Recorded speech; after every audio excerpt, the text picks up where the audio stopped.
Hello, everybody. It's been 84 streams, to use that meme from James Cameron's Titanic film. Hello, everybody. I'm Super Train Station H. I'm an autistic writer and gamer, and today we're going to be celebrating our 84th stream of this year. I can't believe I've done 84 of these shows, and sometimes it feels like a lot more, but sometimes it feels like a lot less. And we're just going to be playing some Mario Party Superstars, which I have not played since around April. And I know it's been since around April because when I opened up the... Hey there, Kalaka Boy. Happy Saturday to you, too. Thanks for showing up. That thanks for showing up goes to both my active chatters and those standing guard my silent squad. And when I opened up Mario Party Superstars, it did not even have...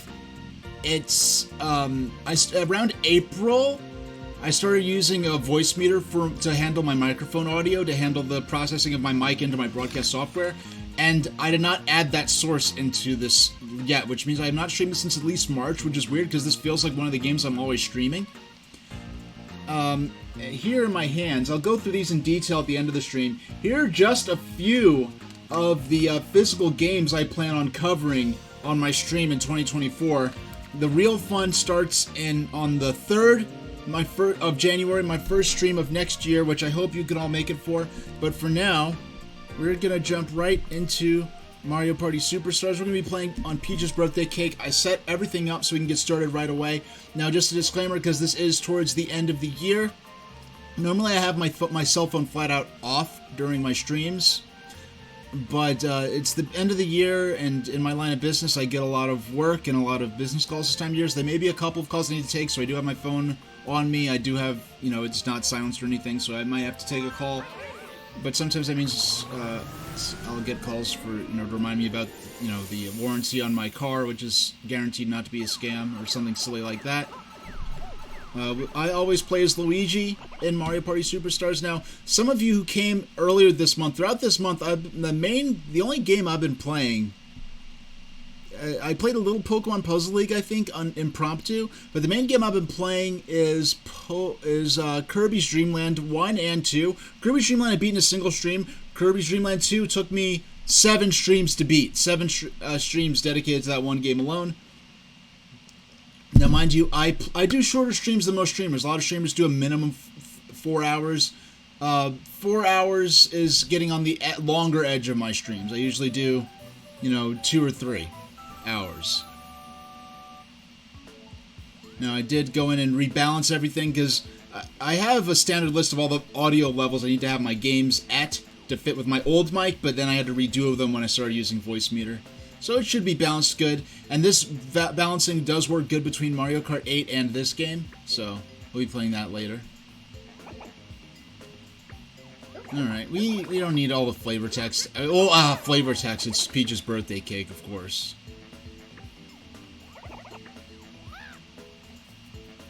I like how the wafer, I just noticed that the wafer actually shook as Koopa Troopa was walking across it. That's a nice piece of extra animation. No, I know all about the wonders of this board. I've been playing it since 1999. Oh, I'll be going first. I personally, strategically, and for practical purposes, I prefer to go second. Now, Clark was saying, let's hope I don't get another peculiar phone call, this time from Father Time or the New Year Baby. Weren't they in some of those weren't those characters that were featured in some of those Rankin Bass shorts? Those, not shorts, those holiday, Rankin Bass stop motion holiday specials. There's the star. Be sure to collect the coins. Yeah, Toadette sells the stars in this version of the game, not Toad himself. Alright, let's get started.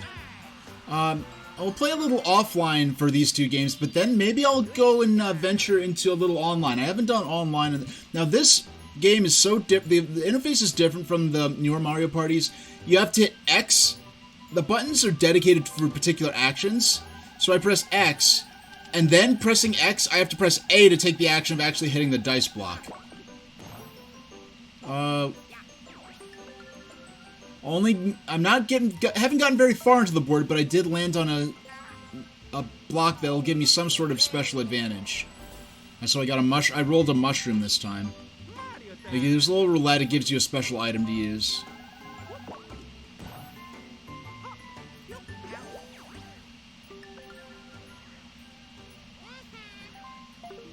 Yeah, so this is my favorite part of this. You get to buy strawberries, which happen to be piranha plants that will attack any players. If the player who bought the piranha plant lands on that spot that it occupies, which is several spaces. So those 2 green spaces, if Yoshi had landed on either of those, the piranha plant would have attacked. But fortunately for Yoshi, he was able to skip it. He did lose 3 coins, which I think is fewer coins. Oh, let's see how many coins Peach loses out of 10. Wow, 9 coins. That's pretty brutal. Yeah, I was not expecting it to be that severe, but... I mean, it shows what a worthwhile purchase it is, because I think it only takes 5 coins to plant the small-sized strawberry. Alright, Coconut Conk. I totally forgot what this game actually is, so... Okay, this is from Mario Party 3. No wonder I don't remember it. Now, Mario Party 3 is now available. Does my new stream roll out during my next stream? Well, I mean, it's not a new... It's not a new format in the sense you might be thinking, but it will be starting next stream. Alright, that was pretty quick. Now, yeah, Mario Party 3 is available on the Nintendo Switch online N64 library, but I have not played it yet. I have not played that game since it came out. Yeah, my new stream, as to what my new stream will be like, it will be a lot like what you're seeing right now. Just more of it, and deploying different ideas that I've had since well before I even started streaming. So, yeah, let's use that item now. So, 3, 4, 5, 6, 7, 8, 9, 10. So I now have enough coins to buy myself a star, which I'm very excited about. And Mario gets 3 coins. He doesn't get far, but he doesn't lose any coins, so... And I do like how this version... It's been a while since I played this. I'm so used to, I think I've played the Mario Party 1 version of this map much more recently than the Mario Party 2 version, and seeing it actually say, hey, you have X many spaces to the next star is a very useful feature. Lots of cool quality of life things they added in this version.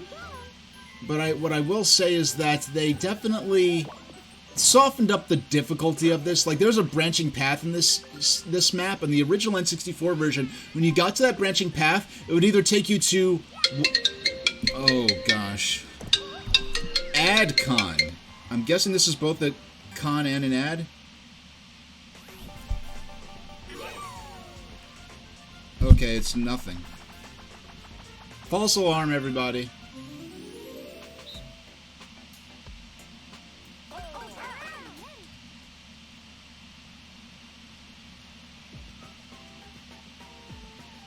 Yeah, this is one of those mini games that I was really bad at on the N64, but this version, I think they almost. I was so close to actually grabbing the treasure chest.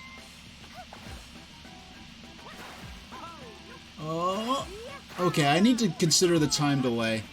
Will I be watching? You know, since I left New York, I really don't watch television I'm still on the East Coast.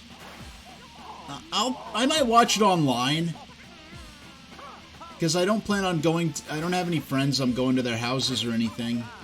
I'll be staying in town for sure, but I'm not gonna be doing anything uniquely festive. I'll probably just have a root beer and make some tacos at home.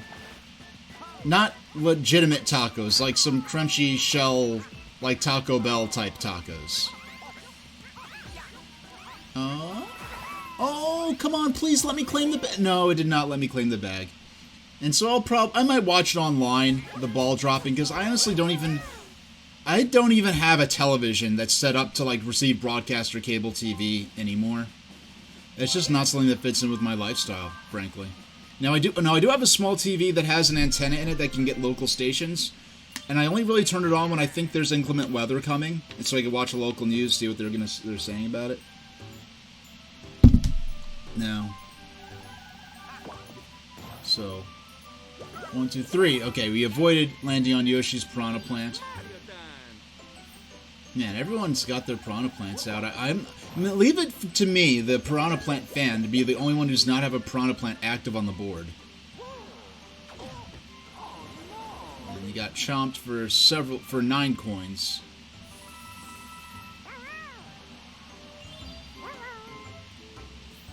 Man, they give Yoshi this little like butt wiggle. It gives him a lot of character in this game. Yeah, I guess I'm just so used to seeing Yoshi. The only context in which I really see Yoshi moving around in 3 dimensions is in the Mario Party games. I'm used to the N64 Mario Party games, because even with stuff like Yoshi's Island or a New Super... Oh, boy. Okay, I'm gonna take this one.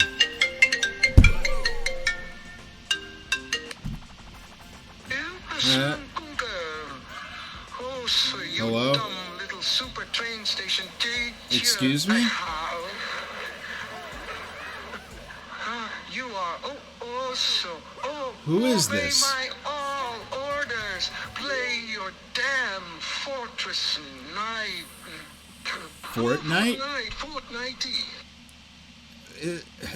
How'd you get my number? Don't ask, Sean me. You gave me your phone number, you stupid animal. When? And I am not trolling you.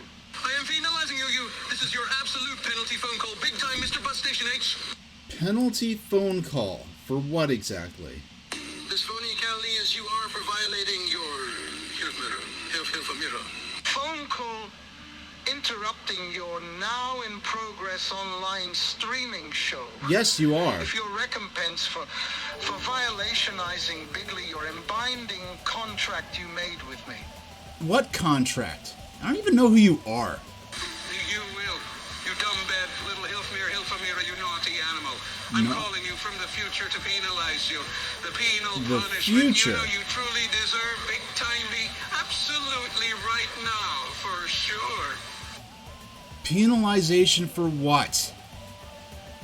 Penalizing you for your refusing to play I better win this damn movie. Fortress Nights.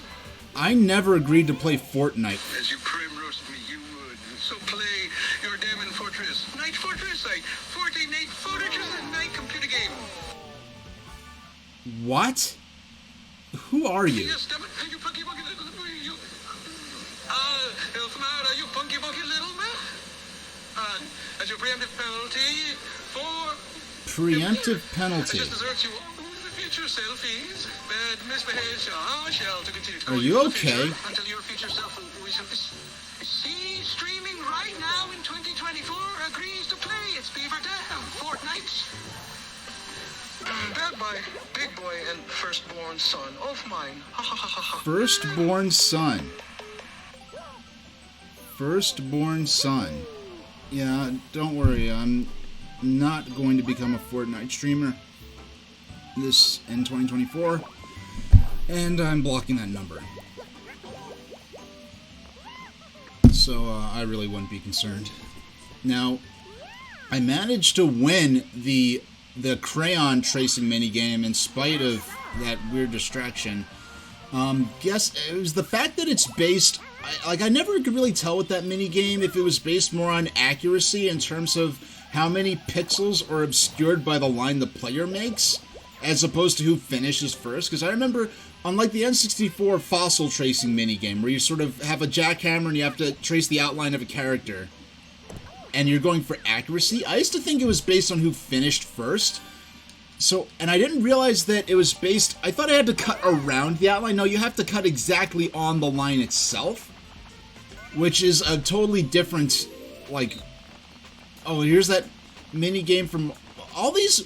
Any mini-game that's post Mario Party 2, especially Mario Party 3, I have no memory of. I think I played one of the Mario Party games on Wii in college, during like a nerd night gathering thing that the drama club was doing, That's like the only time I ever played one of the Wii era Mario Party games, except for... No, actually... I did play the last Mario Party game on Wii, the first one where you're going around in the little car. I did that, and right when it came out, I actually rented it from the local library because I had an awesome library. Alright, I'm ahead of the game already. Oh, shucks.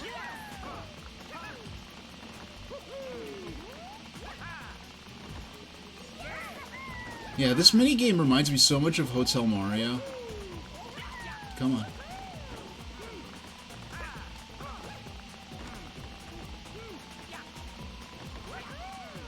After all that, I was like ahead for so much, and at the end, very end, I got trolled.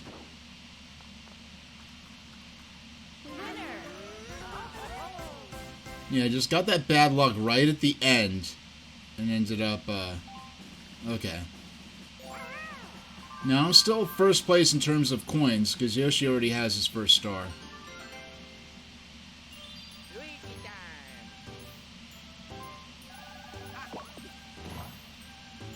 So we got a 10. That makes up for some of those smaller rolls earlier on.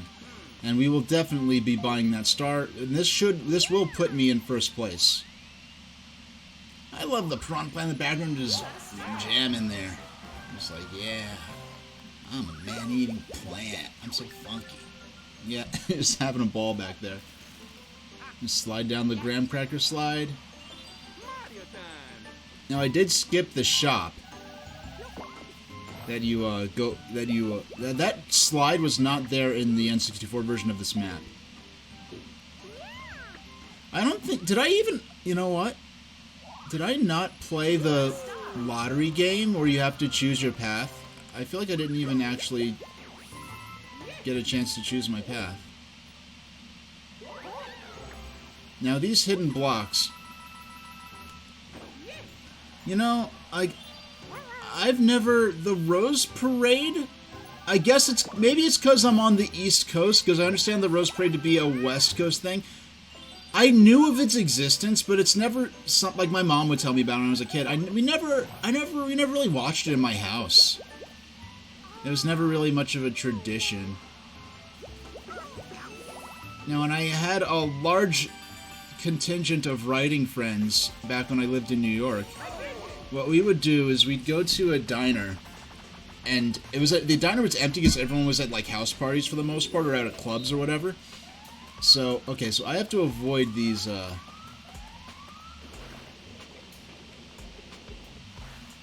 Alright, so we got, if all three of those spotlights are on me at once, I will be foiled.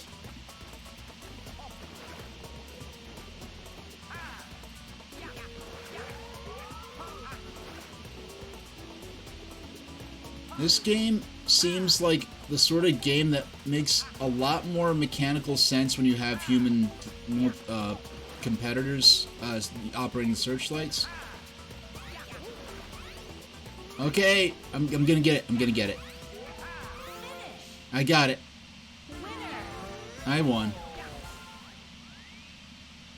Now, it's such an odd situation. The fact that they're using these spotlights to find the character in this tiny little pool of water. It's not like, oh, he's escaping from a prison and he's in the moat and the guards in the towers are shining lights on the... Alright, and this was a fast game, only 10 turns. This is... Oh, you know what? I wonder if because I only chose 10 turns, they disabled the sort of branching path mechanism of this board. That's good game design if they did, but... Oh yeah, and I had friends in New York, a large number of writing friends in New York. We'd go to a diner on New Year's Eve, and it was nice and empty. We'd get ourselves a big booth, and we'd spend New Year's there, and they'd have TVs, and they'd watch the ball drop. And then about around 2 o'clock, that's when everyone would start showing up who was leaving parties and wanted somewhere to go. And I know my tradition was always to get a plate of eggs as my first thing I ate for the new year. I'd get a waffle and ice cream for my last thing I ate, and then I'd get a plate of eggs for my first thing.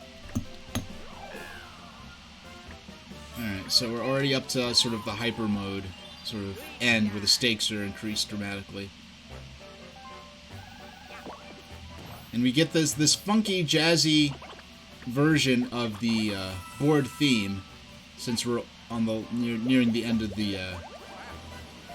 So I lost 6 coins for landing on there, but now I have a pretty good chance of getting. If the other players all land on blue, there's a good chance of a 1v3 minigame in which I am it, and the person who's it in the 1v3 minigames tends to have some sort of advantage, which may allow them to be able to claim a large number of coins. Not a crepe. It would be a crepe if the diner we went to offered crepes, but our traditional New Year's diner did not have crepes. They had waffles.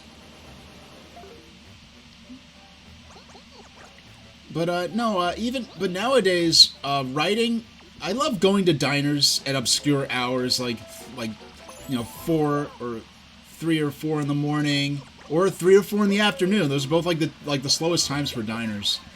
And just sitting at the counter with my word processor, get a plate of food, usually eggs and hash browns, and write a little bit, write or proofread my existing writing. Because I have my little portable word processors that I use for my my recreational and professional writing, and I could use that to pick up some extra writing time. And it's a good environment to write in. It's a very fun environment to write in. It's got a certain mood or aesthetic, as they say these days. I don't hear. You know what? When people, it has. Saying that, oh, this has a country aesthetic, or, oh, this has a cyberpunk aesthetic, that's one thing. But when I see it, I'm not trying to complain about kids, but I see it's generally people younger than me, people of adult age that are younger than me say, oh, that's so aesthetic. That doesn't mean anything. Saying, oh, that's so aesthetic. That's so aesthetically pleasing, sure, but not that so aesthetic. And exactly as I hoped. How am I able to function at 4 a.m.? I don't know. I guess it's that illustrious Ernest Hemingway wanderer with the typewriter lifestyle that I live. This is a fun minigame, but it's probably a lot more satisfying when you have 3 human players to play with. You suck.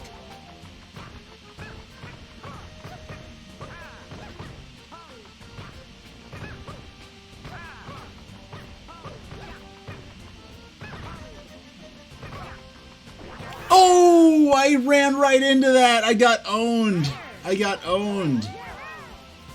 I was doing so good too. I got overconfident.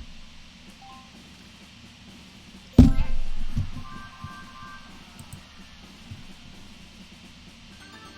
right. So.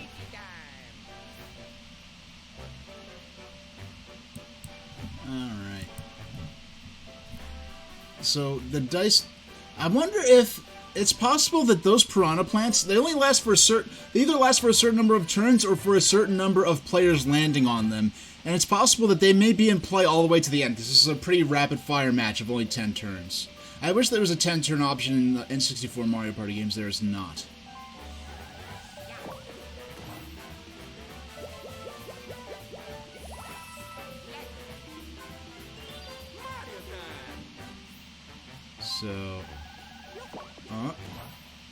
So Mario's getting another 5 spots ahead.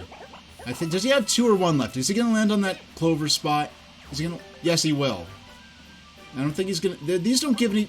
Oh, yeah, these don't give anything too game-changing. Like, they really did nerf, like, the bonus blocks. Like, sometimes you'll just encounter an invisible item block when you land on a spot. And this game, they will only have a certain number of coins. Sometimes, I believe, an item may appear. Whereas in Mario Party, I don't forget if they're in Mario Party 1 or not, but definitely in Mario Party 2, if you land on those, there's a pretty decent chance you'll get a free star out of that. And of course, because I'm always playing with computer players, it feels like the computer players are always the ones that get the free stars, where I might just get a few coins. Yoshi got bamboozled. He's getting sent to a Bowser encounter. Of course, because Bowser's minion, the Goomba, is running the lottery, he treats this, oh, you won, you get to see Bowser. Live in person. Voiced by Jack Black, not in this version. 2. Yeah, and this is a map. The maps based on Mario Party 1 give you, when you do a full lap around the board, you will get 10 coins from Koopa Troopa.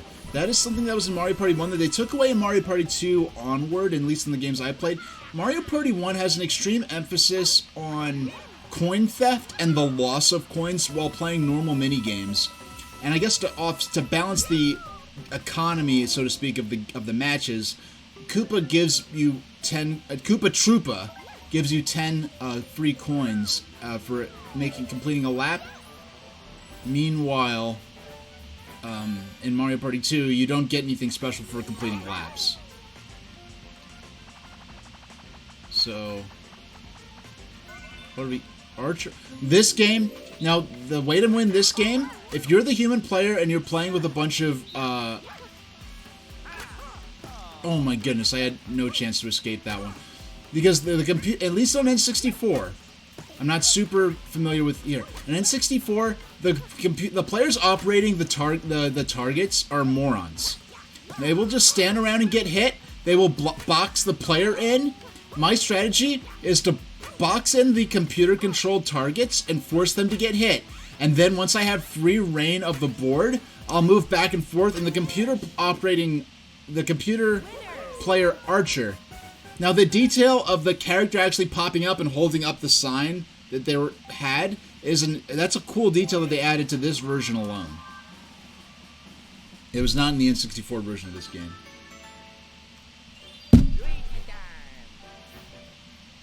Alright. Come on. Give me a 9 or 10, please. Oh, we're halfway there. Halfway there. Lucky. Now, like in Mario Party 1, that's at that point, the point I'm at now, that's where you had to play the Goomba minigame, the Flower Lottery they call it in the game. And they would either send you onward to get the star, or it'd force you to get Bowser. But this one, you always get to encounter the star, and then you have to play the minigame that would either the lottery minigame that will force you to either encounter Bowser, or to continue onward to start your next lap back to the star.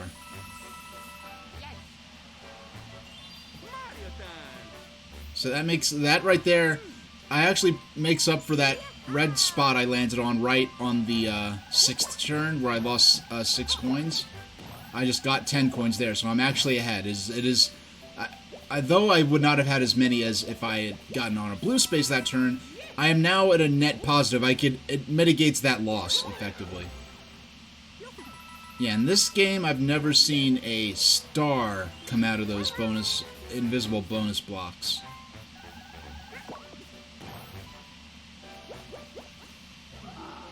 Yeah, and here we have the first Bowser encounter of the entire match. Wow, he actually gives you something that can be useful in this game, whereas in Mario Party 1, you are forced... he will always just steal coins or even a star from you.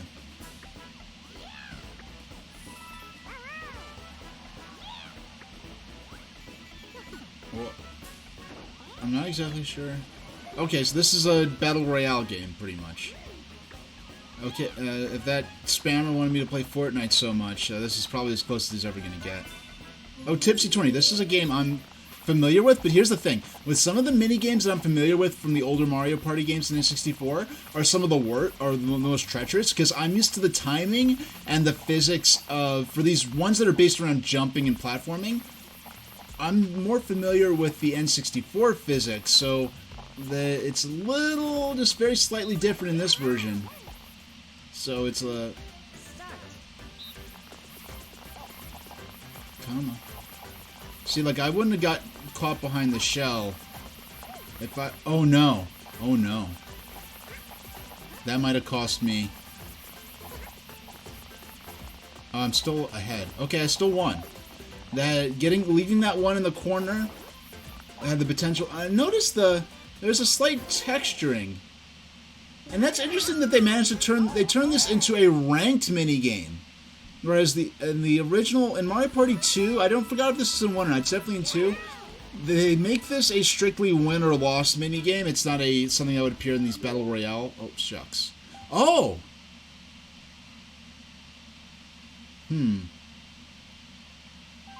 How many?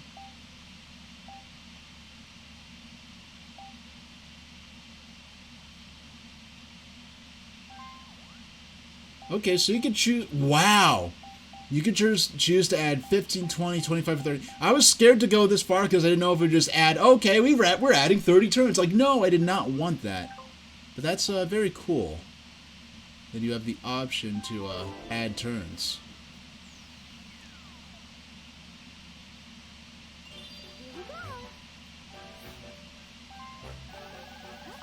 So now Peach lands on Mario's Piranha Plant.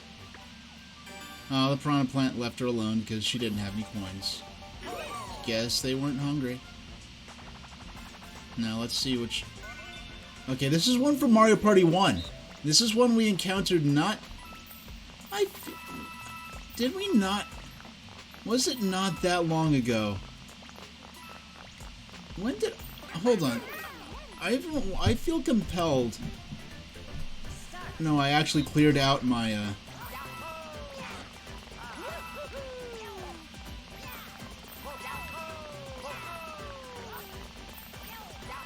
Wow.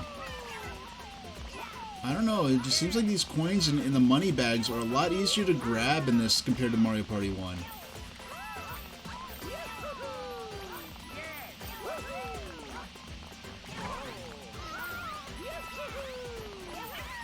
Yeah, I saw that money bag. I got the most by far. Wow, I got 49 coins. I made some bank right there.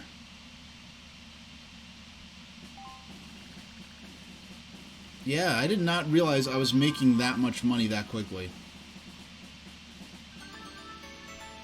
Now, Now, there's basically no way I could lose, is from what I see right now. It's sort of a particularly devastating chance time. There's really no way I could lose at this point, in my opinion. In my humble prognostication.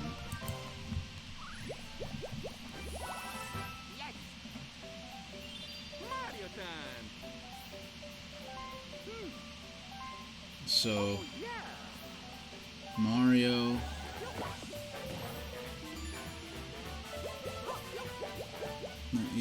Oh, you definitely have what it takes to get a star.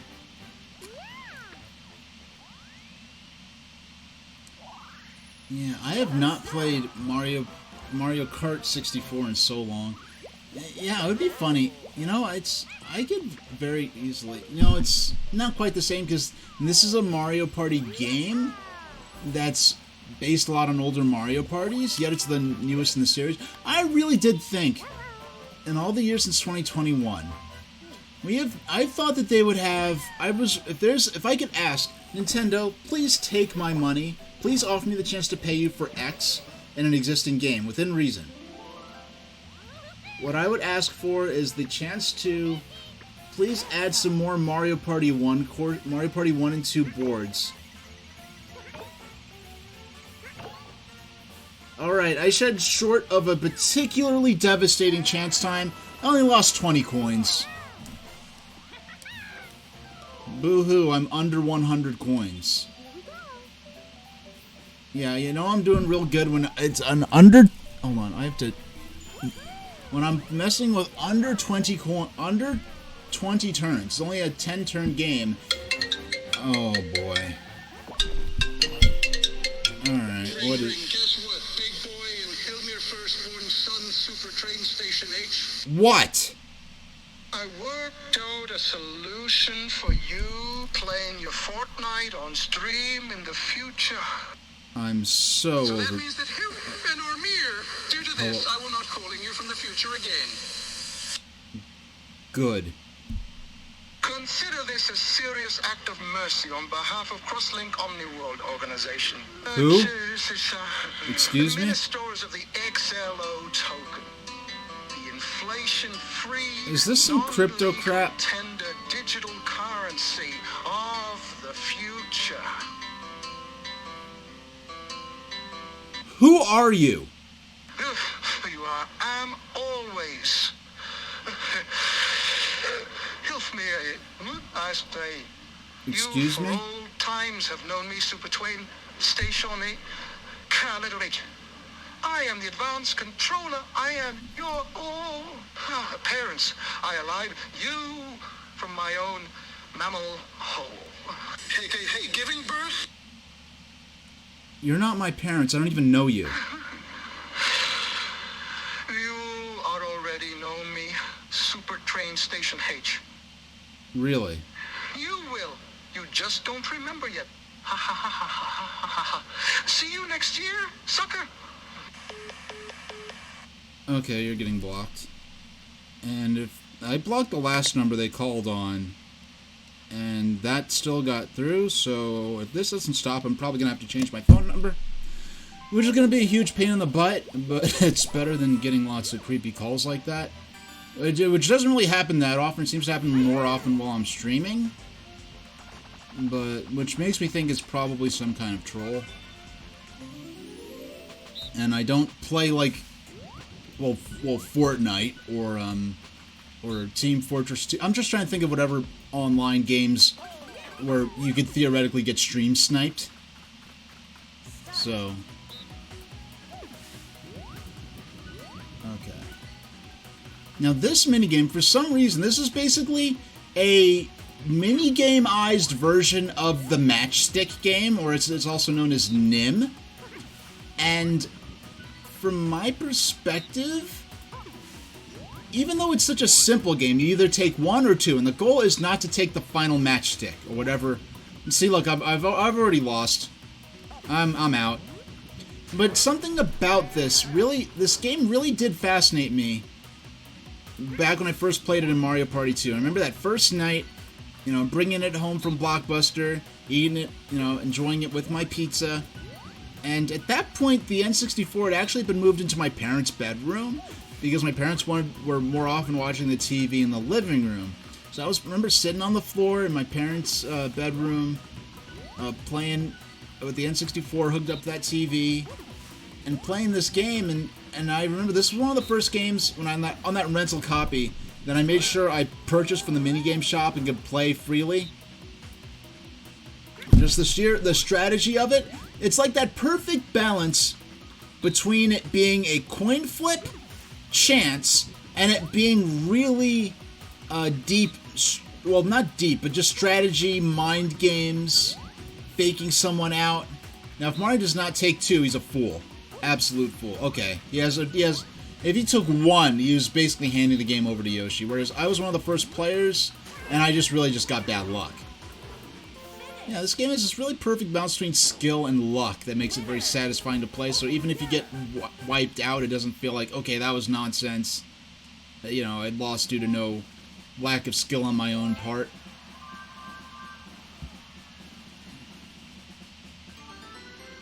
Alright, final turn. So we could say, given the a few minutes for, when I do my introduction to the stream, we could say these boards take about 40 minutes to play through. Alright, for the first time I'm actually having to play the flower lottery. Alright, I have... Yeah, let's take the one that looks like coffee bean. And what's my fortune? Hey, I won. Not that, I mean, this is the final turn anyway, but... Alright, what am I getting? Nothing I'll get to use. Okay, cool. Actually, no. If it was a... Yeah, I think those stasis usually do have some items on them, but because it's the final turn, there's no opportunity to use items after this, because you have to use the item at the beginning of your turn. So it's cool that it only had, coins to use. How close will he come to making it a full revolution around the board? Not that far. Wait. Well, he has to win the flower lottery to even... Come on. Let's see, what... I'm not rooting for Mario, but it's interesting to see. Alright, so he's onwards to make his next revolution.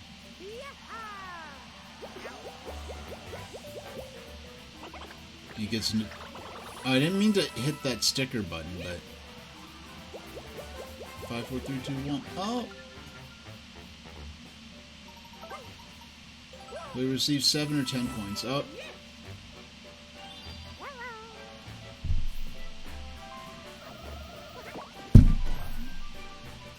And lucky space. You'll get either 10 or 20 coins. Now after this, I think I'm going to actually play an online match of this, which I've not done since last year, I don't think. It's been a very long time since I've done that.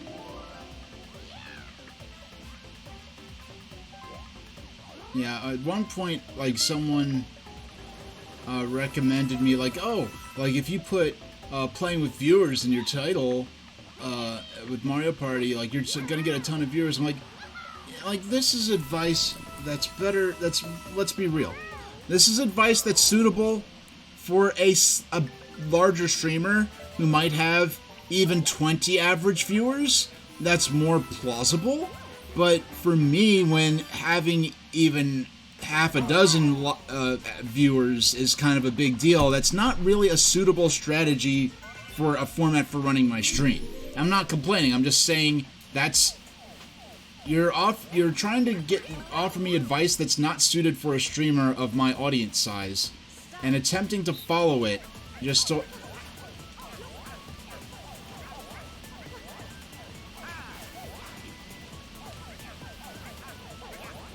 I do like how they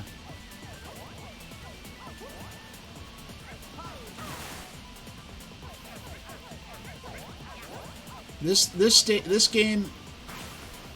minigame should not have a time limit. Sucker.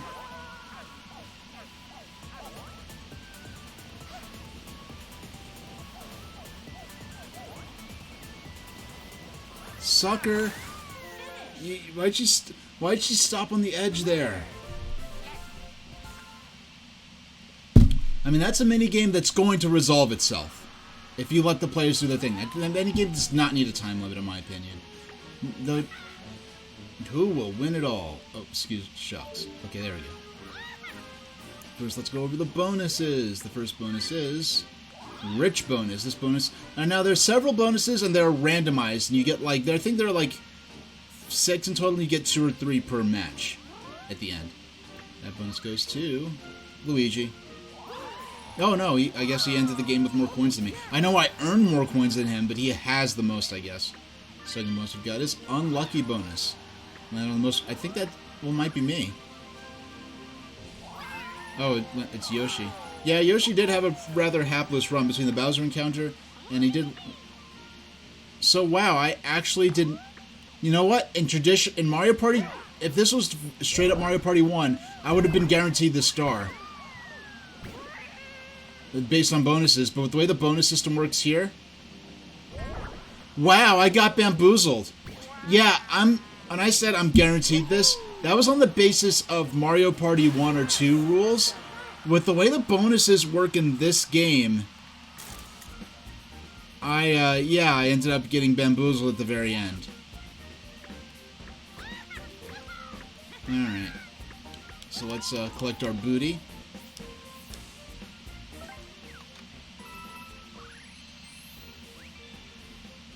$690. Let's return to the square. Let's see what it takes to get into an online match, perhaps. But you know, because I can't pause once we get started with an online match.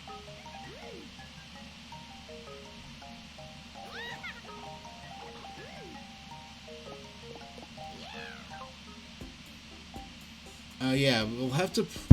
Once I start with an online match, I really can't pause it, and I don't want any of my viewers who are not paying to subscribe to me to miss content because of ads. So I'm going to go on like a 3-minute break, get up, stretch a bit, run an ad. That way when I come back and start, we know for sure that we're not going to experience... well, we're less likely to experience ads Because Amazon's new thing now is saying, hey, pay this fee and you'll never have to deal with ads. Then once people get used to paying the money, say, hey, we're changing it so now you have ads anyway, even though you're already paying. Because they're already used to paying that money, a lot of people are just going to put up with it. And, stupid Amazon, whatever. But let's... Where's my break button? There we go. So I will be back. And, yeah, I'll give it 4 minutes. And when we come back, I'm going to play my first online Mario Party in probably over a year.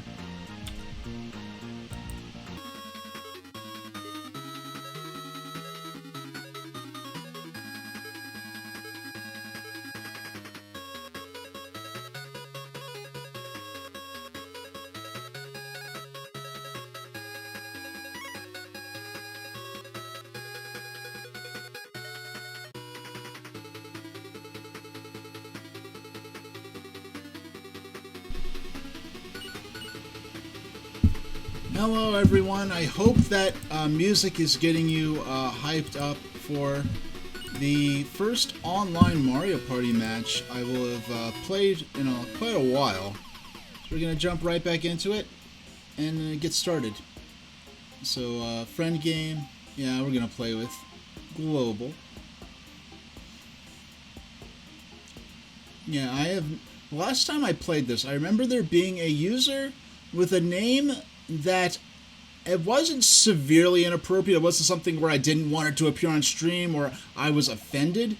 But what I remember is that I was just surprised that Nintendo's various filters allowed that name to get through, considering some of the things they don't allow to get through. Alright. Yeah, I forgot that you just come on in. Yeah, I forgot it kind of worked like this, that you basically choose online and it takes to the main menu as though you are playing a whole different version of the game, rather than online being something you select from the main title screen. Alright. I'll be playing as as Luigi, and it really doesn't matter because, select where I went to adventure. Let's play either Yoshi's Tropical Island or Spaceland? Nah, let's go with Spaceland. Oh, you could choose. Yeah, we'll go with. We'll go with everything except for Horrorland, because that's a pretty complicated board.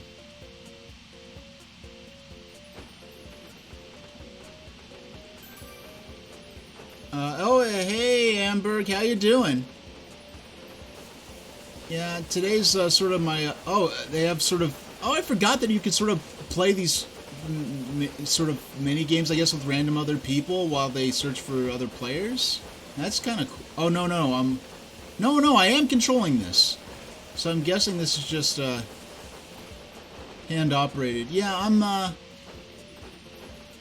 yeah, this is my last stream. I can't believe I streamed 84 times this year, which is kind of... it seems like...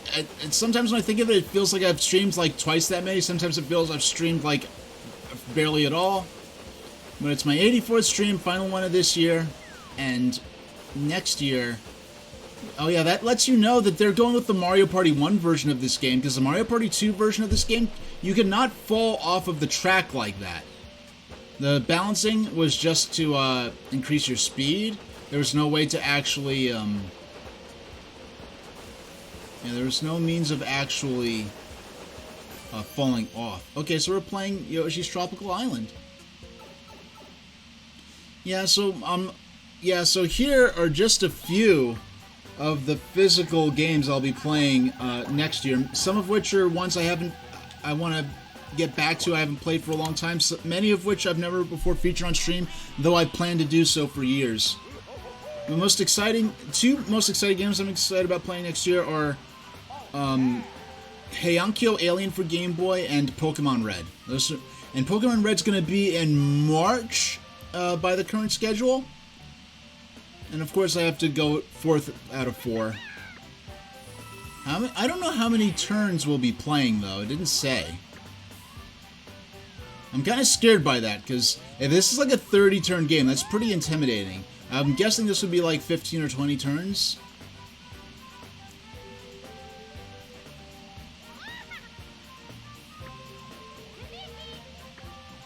Yeah, so we're playing some Mario Kart 8 Deluxe after this. And I'm doing sort of a soft reboot for my stream on the 3rd of January, which will be my first stream of this year.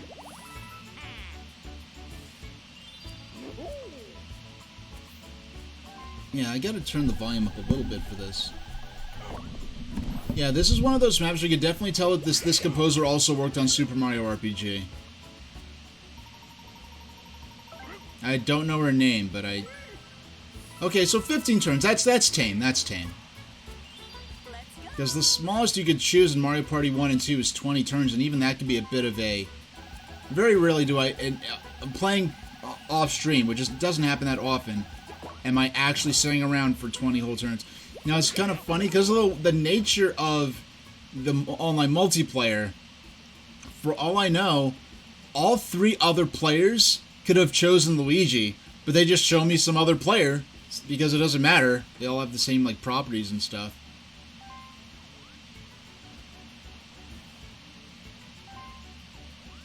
Yeah, it's interesting actually having to wait for them to make their decisions. I know, for all the heat, I mean, in terms of overall quality, overall feature set, Nintendo Switch Online does get a lot of rightfully deserved criticism, but in terms of stability and reliably playing this game, this has worked fine for me. And for me personally, I was working with... Yeah, we'll go this way because it's the shorter path to the star. And I will be racing Emma to that star. Emma, who's playing as Rosalina.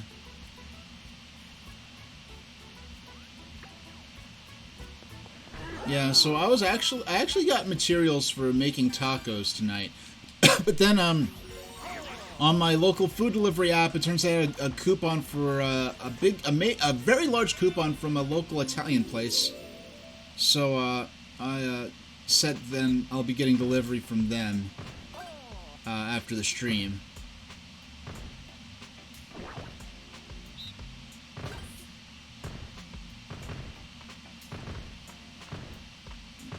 Yeah, the joys. I got him. Got her, Emma.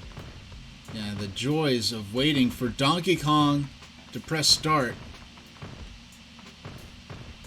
Yeah, and when no, on New Year's Eve, I'll be making tacos.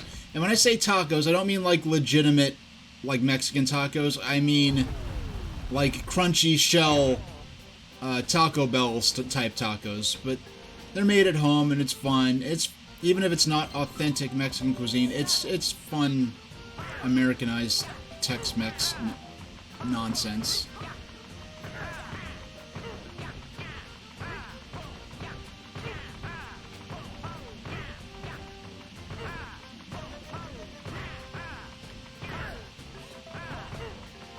Oh, this minigame. I could play... Heck, I wish I had... Got her! Gotcha! Emma, you're done. I would play... Honestly, I would play a bunch of this where the player to crush the other player is going to be it the next turn. That would be a fun minigame to play with just 4 people and just play for points in like Pac-Man versus style. Whichever ghost each Pac-Man becomes the next Pac-Man. Like, that would be fun. A player is rejoining. I sure hope Emma didn't rage quit. Ah, the wonders of online gaming.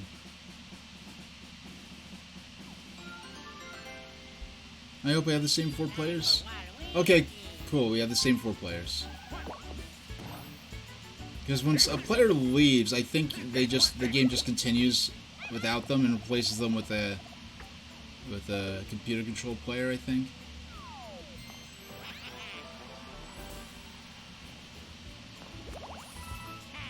So he has a custom dice block. And I'm only 1 coin shy from being able to actually afford to get the star. Alright. Yeah, in this game, they definitely do not have stars in those hidden blocks.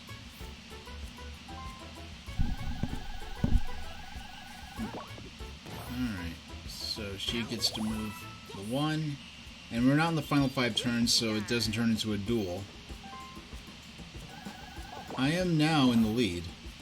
Guess she rolled low. Oh, and I got either an item or some coins. Let's see what we get.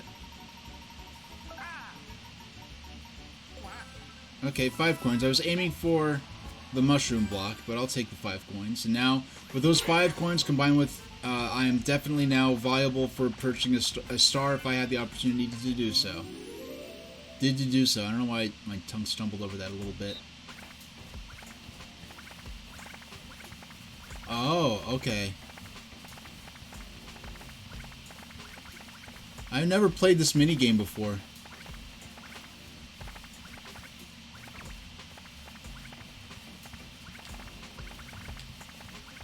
I don't understand.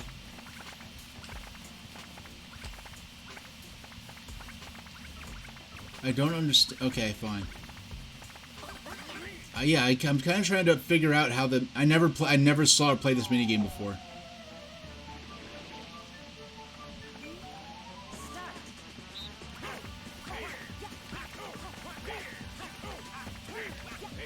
I don't get it. Okay, I get it now.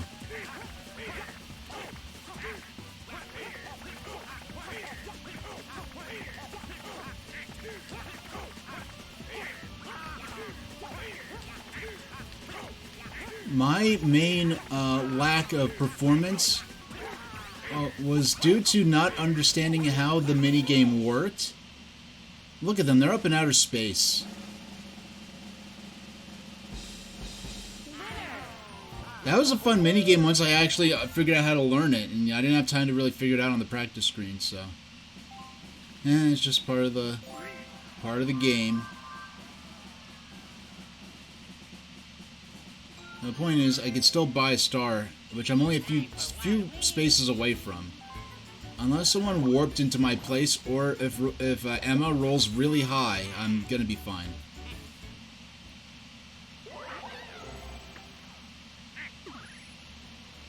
Oh! Okay, never mind. They do have stars in these. They're just extremely rare, because in all my time playing Mario Party Superstars, that's the first time I saw this happen. I don't know if it's an online-only thing, but I've never seen that happen before in this particular version of Mario Party.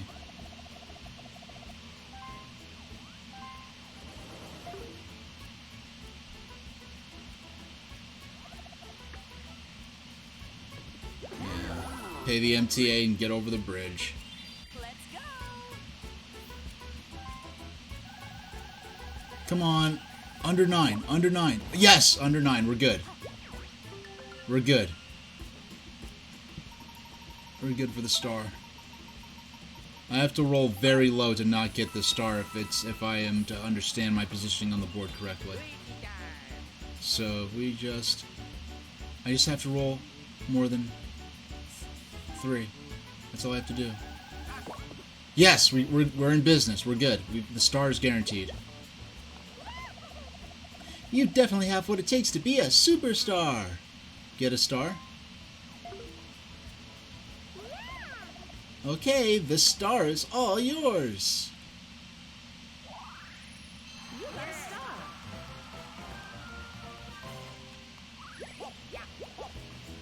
And I avoided steal coins for free. Yeah, we'll steal them from... Who has the most stars? I know who has the most coins right now. We'll steal them from Donkey Kong. Sorry, Seth Rogen. Sorry, Soupy Sales.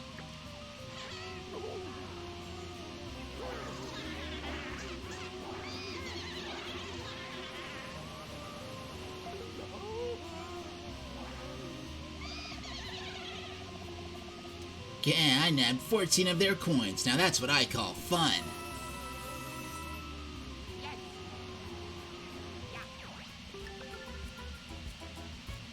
Lucky space.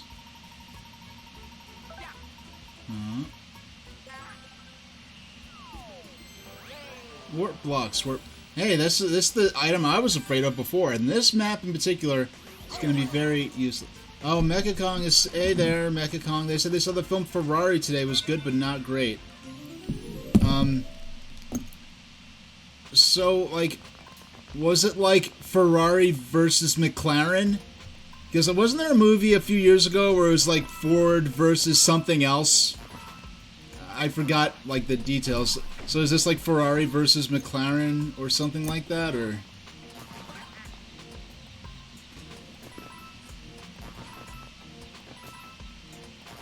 Oh, okay. Watch the oh, okay, alright, I see how this game works. Okay, this is simple, okay. I'm gonna be pointing.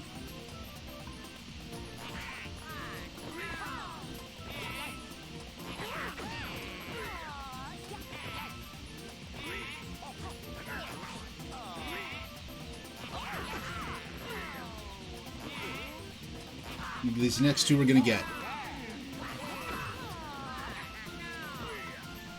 My speakers are messing up. My headphones are messing up. I'm gonna have to mess with this. Okay. I mean, the last two are punching bags, but it really did.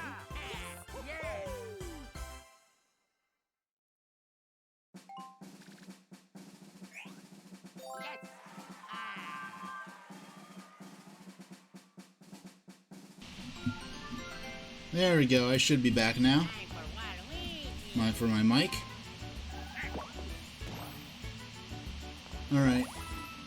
Yeah, my headphones started blasting. Yeah, my audio for my game actually comes through my microphone. My desktop microphone. So that way I can adjust the volume to... For me, I barely hear it above a whisper, but for all of you watching at home or on the metro or wherever you may be, you are hearing it at full volume to save my hearing, and it's a lot less, you know, less sensorily intense. I like how they fast-forwarded through the animation there. Get to the point of how it affects the board, and just move on. So sometimes it just sounds like static, like I'm trying to listen to AM radio. So I have to unplug the microphone, which disconnects it from Voicemeeter, which is my audio processing program that runs it into my broadcast software. So that's when I've got to,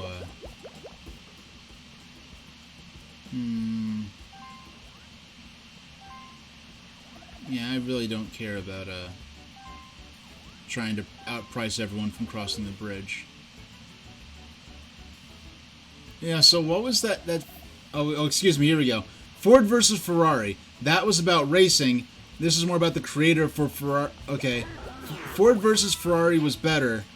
And this was more... Yeah, the nonsense on my microphone distracted me from your replay. So, okay, so Ford versus Ferrari. You know what? It's kind of like... You'd think that Ferrari would come out first, and then Ford versus Ferrari would be the sequel. So, don't... Now, I have no idea about the actual creator of Ferrari. I'm guessing that it was made by a Mr. Ferrari. If this has potential to get extremely messy extremely quickly, so I'll make it simple. Was Mr. Ferrari a better person than Mr. Ford? I would certainly hope so. Because,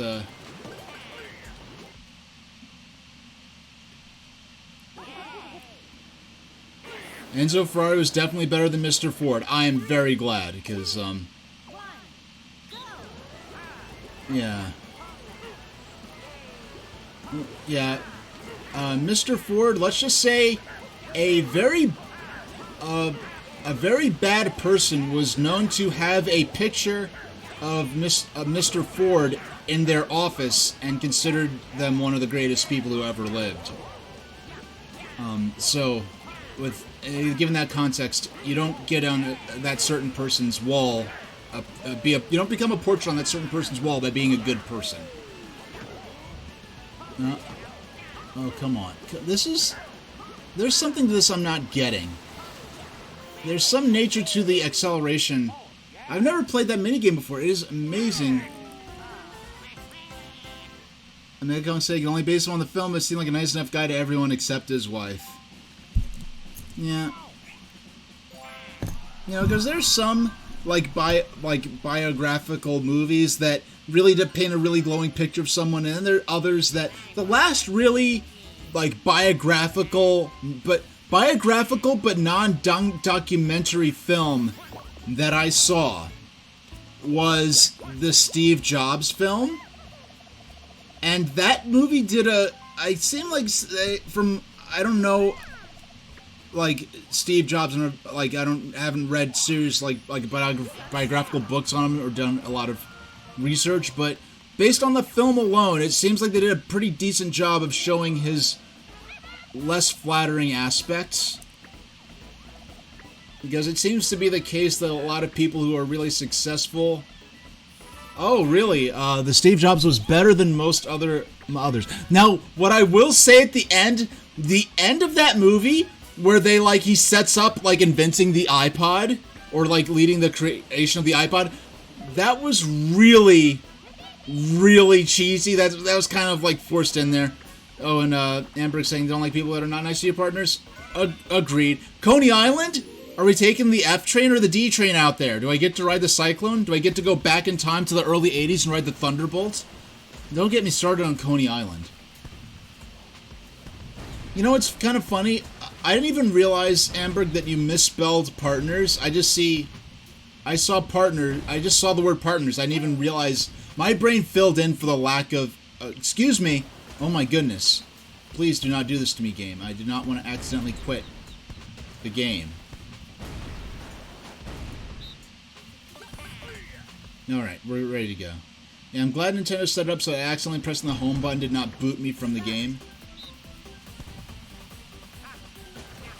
Yeah, this is one of those mini games I've played in this before, and being so used to the Mario Party 2 version of this game makes me playing this version or the Mario Party 1 version both extremely difficult, more difficult than it would be otherwise. Now, I'm not sure if this is based on the Mario Party 1 or Mario Party 2 version, because if it's based on the Mario Party 2 version, then there's a larger cannon shot coming at the end.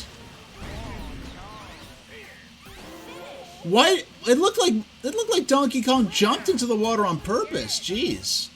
Yeah, and the Mario... We didn't get far enough, but the Mario Party 2 version has a large shot that comes at the very end to try to take everyone out at the end.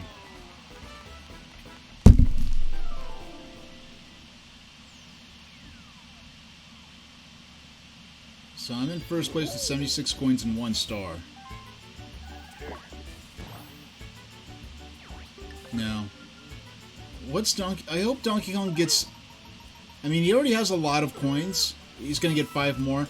I was going to say, if Donkey Kong actually gets an item here, seems like the kind of stage where getting an item that just lets you move a few extra spaces can mean a big deal, because it's a relatively compact route to the stars, to the points at which the stars are.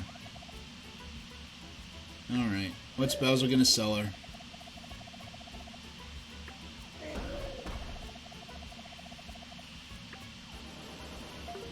Man, Bowser's shaking her down. Yeah, in this version, at least you often actually get a useful item, even if it's an extremely overpriced. Even if it's overpriced, you do get something that can be useful. Whereas in Mario Party 1, he sells you flat out garbage and steals your money. Full stop. Alright, what item do I even have? Okay, the warp block, right. Yeah, we'll come on, give me a 7 or 8. 7 or 8. Ah, 3. Alright, we could work. We could. Alright, at least we got a potential. Oh, we're gonna get a good item. We're either gonna get a really good item, or. Okay, we got an item, or a decent little bonus cache of coins. Oh, we're playing for 20 coins in this minigame, which can happen occasionally in this version. Manner of Escape. Is this the minigame that looks like Hotel Mario? Yeah, the last time I played this, I got very far, and then all of a sudden Yeah, I got pretty far in this. And then at the last level, it just bamboozled me, and everyone else just reached that door first. And I ended up being the last person to complete the stage, even though I had such really great luck earlier on. But this time it's with actual other humans. And that's one thing. When you lose to computers, you feel like the game's cheating. Well, not like that. I felt like that when I was a little kid, maybe. But you feel like you're just losing. With these, when you're playing with other human beings, at least you can hope that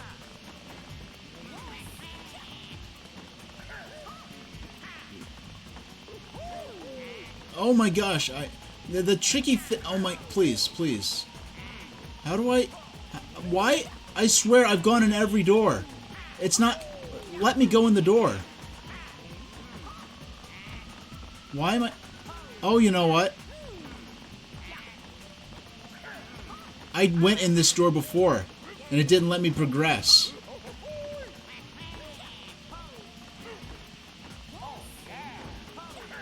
I went in the door before, and it did not let me progress.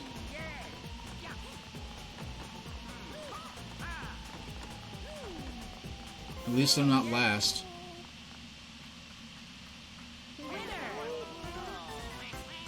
I mean, if it's not a ranked minigame, once someone wins, it might as well just end the game for everyone. Like, that's an example of a minigame that could go unnecessarily long. Meanwhile, other minigames where another player, your player is guaranteed to eventually win, will have this time limit on it that will allow the game to draw if someone doesn't beat it fast enough. And I think there's just balancing problems, in my opinion. Now, who's trying to rejoin?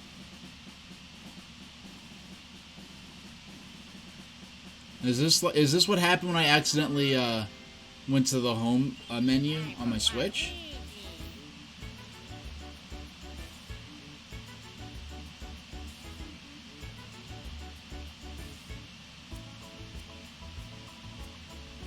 I do. It's interesting that the character. I just realized with this, because Luigi, yes, he's tall. Waluigi's taller, maybe, but it does look like he's looking at the actual menu, which is interesting. You know what? Before that Waluigi, that just said Waluigi, but now it actually says someone's screen name. I wonder if that was just an AI player before, and they replaced it with a human player that wanted to join in. I don't know. That's interesting. As I noticed before, it just said Waluigi. Oh no! I was right in front of that star, and now Peach and Toadette and Bowser switch sides. Well, it looks like it's time for me to warp. I'm gonna try to warp past that spot when it's my turn, because I'm 4th out of 4.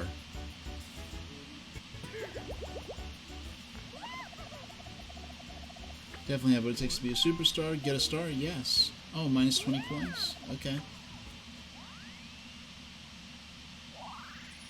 You got a star.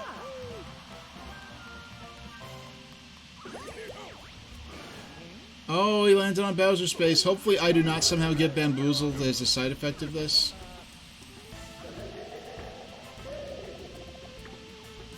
Alright. Man, seeing Donkey Kong trembling with fear is interesting.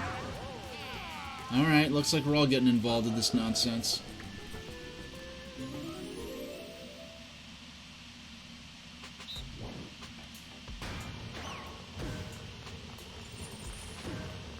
So all you can do is run. That's interesting.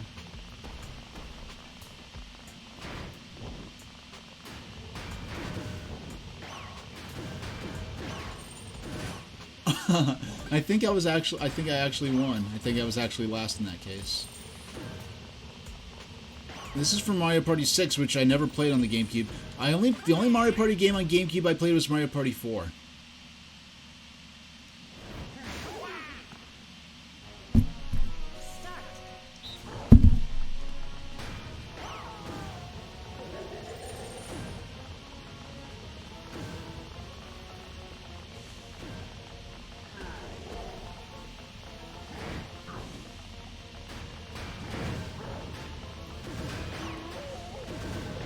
Oh!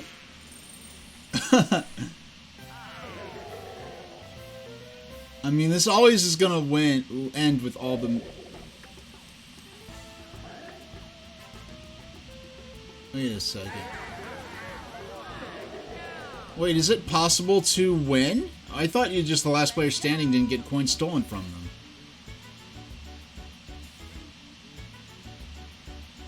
That's interesting.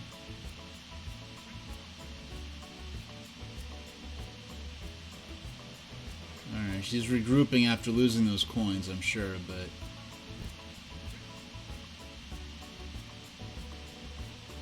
Come on, Emma.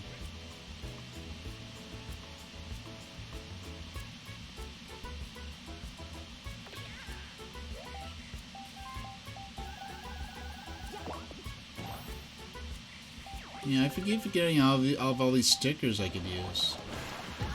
Oh! Looks like me not being fourth, the last to go, is going to have worked out perfectly in my favor, because now Toadette is back where she was at the end of last turn.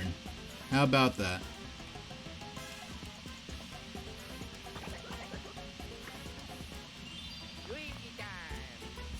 Alright, let's do it.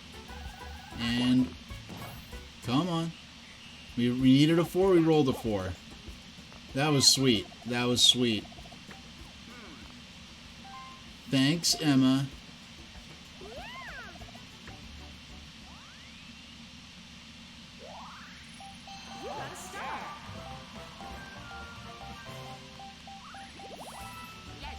Where's one that says thank you?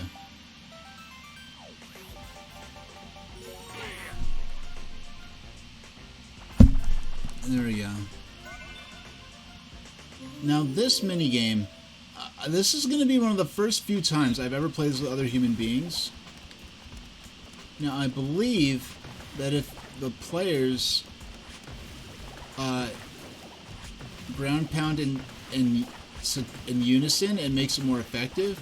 In Mario Party 1, this featured a sort of a lanky walking piranha plant that walked with vines.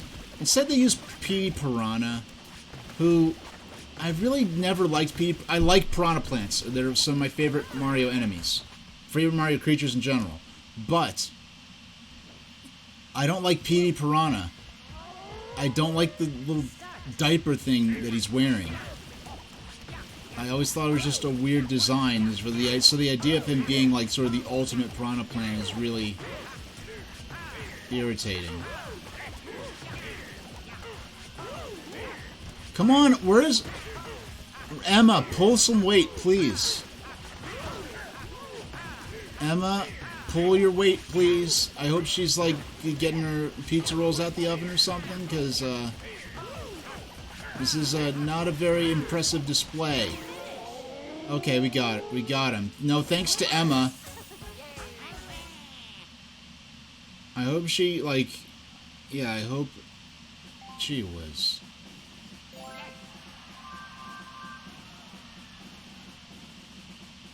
Hey there, Azurest. Yeah, we're playing some Mario Party Superstars on the internet with 3 random players. Or maybe other players went away, because now Donkey... I don't know if, like, when it just says the character... It used to say someone's screen name, now it just says Waluigi. And Donkey Kong, I think, said an actual player name at one point. So I think it's really just been me and Emma playing this whole time. Bowser Revolution.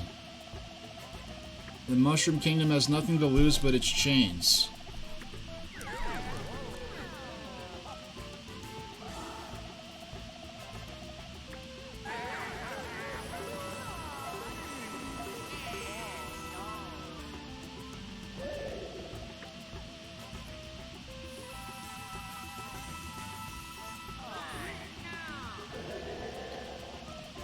No one can say I didn't make the world a better place. Occupy Toad Town.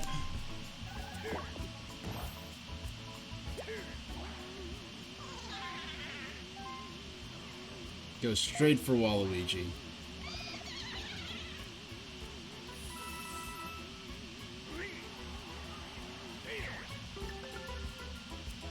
And we're almost into the last third of the game, actually, at this point.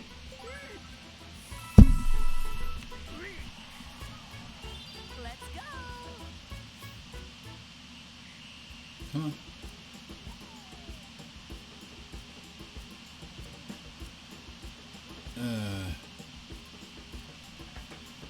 Emma, are you even... Yeah, I feel like I'm only playing with Emma, and she's, like, not even at the controller right now. Or she's multitasking or doing something.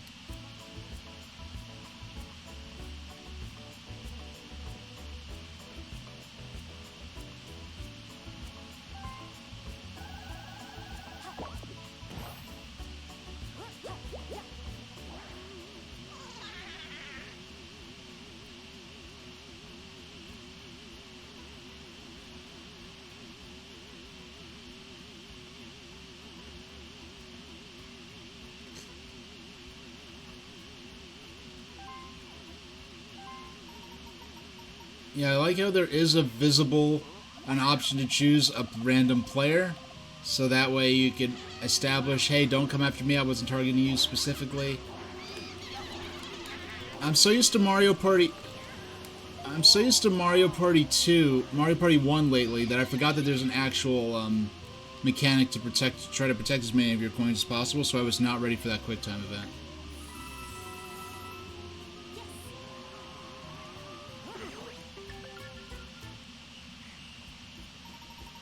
And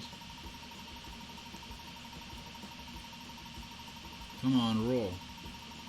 I don't know, like this, like as far as I don't know if she's having connection lag or if she's actually distracted and doing other things right now. But in terms of like the pacing of everything, in terms of the other players' response, this is the worst experience I've had. And even so, the game's still playable. It's just like, just taking a minute. Yeah, we will be rolling. A nice 7. We're almost a third of the way. You're doing great. We're all very proud of you. Please take these 10 coins. You and who else? We are very proud of you. What, you and Toad and Toadette?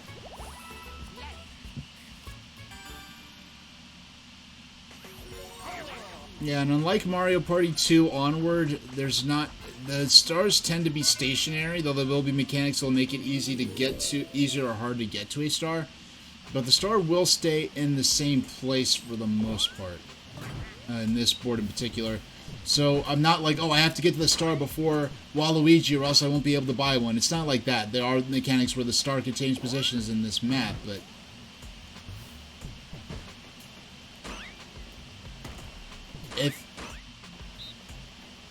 If it all triggers the second that Emma presses start, then I know the other two, that Donkey Kong and Waluigi... Yeah, okay. I think Emma's the only other character I'm actually playing with.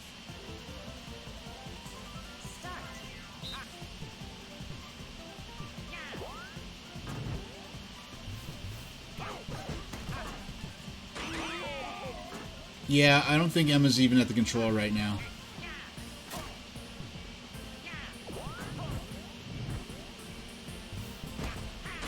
Oh! I tried to brake and have him rush in front of me, but it did not work out.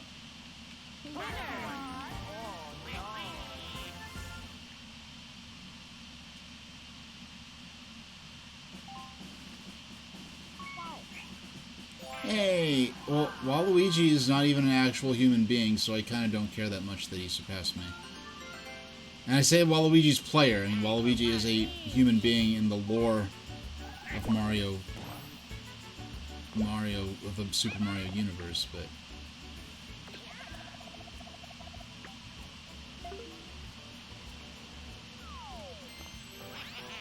yeah, it doesn't. You know what? I think he's a computer player for sure because, like with Emma, it shows her going into menus and things like that, making decisions. Here, like with Waluigi, now that he doesn't have a computer player's name.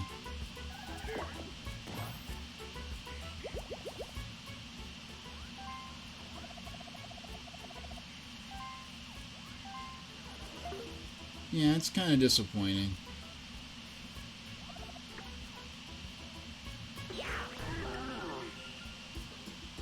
lucky space.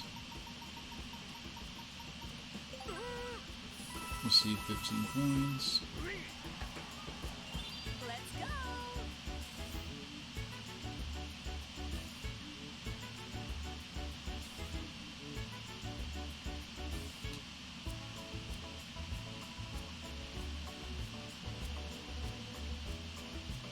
How long are you gonna sit there, Rose? I don't. Is she even at the controller at this point? Because I think what's just happening is the time is running out on her, and it just like something automatically for it moves automatically for her.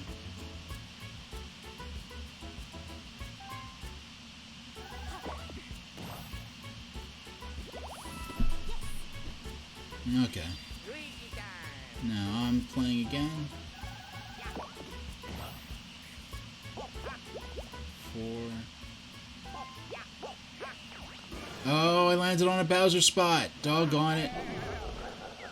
As long as I leave this with at least 20 coins, I will consider this not so bad.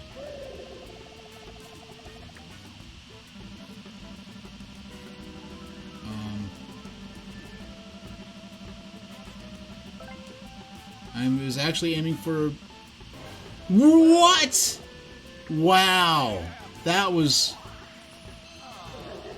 the worst possible outcome. But hey, I said it myself. If I have at least 20 coins, I'll be okay. Hopefully I have one of those mini games that 1v3 mini. Oh, I forgot what this mini game. Yeah, well, this should be really easy if Emma isn't even actually playing. Yeah, Mecha Kong. The reason that kind of shocked me is because in Mario Party 2, the Bowser Star... When you land in a Bowser space and you see Bowser Star Steal, that is actually, like, a result they put in there as a joke. Like, the Star Steal is actually the thing you could aim for to try to have a slim chance of escaping unscathed. So for the lose a star, and it actually worked. That's actually what shocked me with that.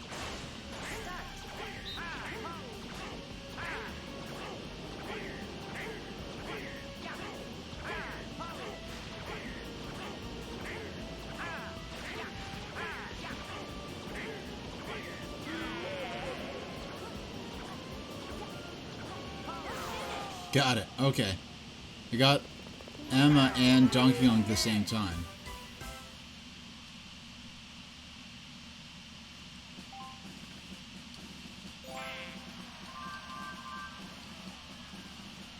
You know, I really would... I have a sense that Emma might be a really little kid or something like that.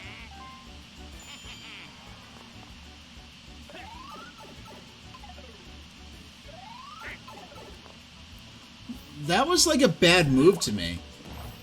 Like, that's something you'd either use at the end of the match, or if you were on the opposite island from... Yeah, that's a totally an AI... That's an AI move right there. That's not a human move, I don't think.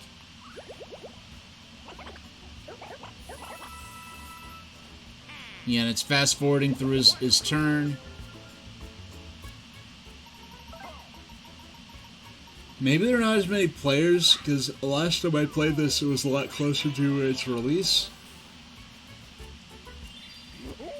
And it's funny, this and Mario Kart 8... I never played Mario Kart 8 online until just a couple of months ago on stream. But I feel like... Yeah, Mario Party Superstars, and then later on Mario Kart 8 Deluxe. Those are the only two Nintendo Switch games I ever played online. For years before that, I had been paying for Switch Online purely for access to the classic game libraries. Oh, Emma, you actually used an item. I'm glad to see that you are. Oh my gosh! Look, Emma's gone. It just says Rosalina now.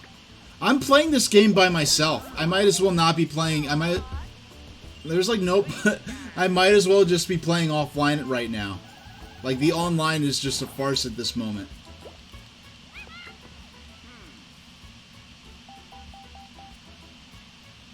Yeah, I guess it was past little Emma's bedtime.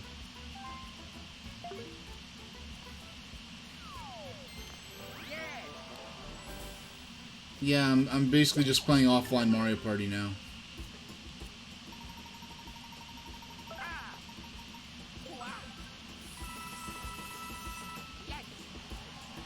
At least for 2/3 of the game, pretty much, because we're entering the 10th turn. At least for of the 15th turn match, at least like a third, 2/3 of the game involved actual other people. Yeah, this is not something I ever experienced in any other console online game. And I will say this without any shame. I effectively am not an online gamer. I can list the online games in my entire history of gaming that I've played, including PC and dedicated devices. Okay, the first online game I ever played, online multiplayer. Not counting Pokemorph Mush, not counting Furry Muck or anything like. Oh, and actually, I never played Furry Muck. I played on Furry Muck. Pokemorph Mush. Yeah, which is like sort of an online text-based role-playing game thing that I think is still around. But I've played Mario Kart DS, Tetris DS, Metroid Prime Hunters, Mario Kart 7, Mario Party Superstars, and Mario Kart 8 Deluxe. In chronological order, those are all of the online multiplayer video games I've ever played. Yeah, Hunter's multiplayer was fun, and hey, I actually got to use the voice chat on there, which is incredible. Now, I did play some, a little, local like, I played some LAN Unreal tournaments in my day. I wasn't good at it, but it was fun. Oh my. Yeah, I might as well. Yeah, I press start and everyone's instantly ready. Yeah, this is an offline game at this point.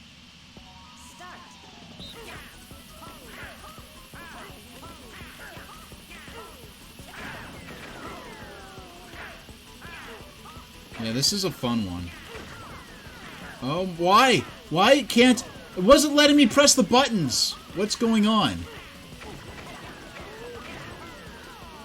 Yeah, it just, like, would not let me press the... I don't know if that was some kind of online network lag. Mecha Kong, I believe that already exists for the DS. I believe it already exists.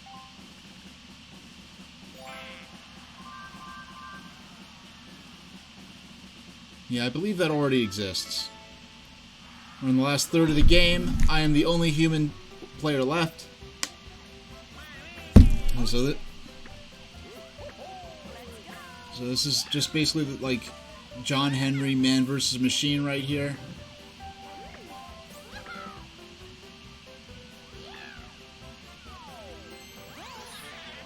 Oh, the Boo Bell. That was from Mario. I know that first appeared in Mario Party 2.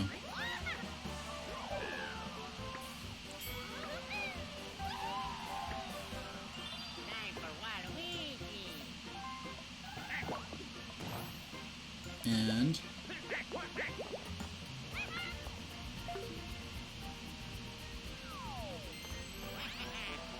he's gonna warp to a star.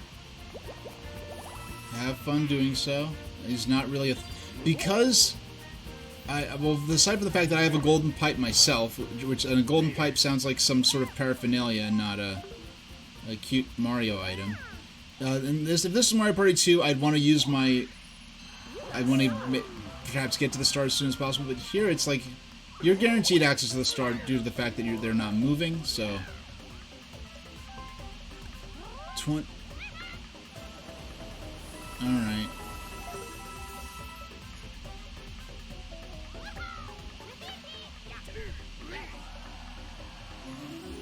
Alright, let's see how this goes.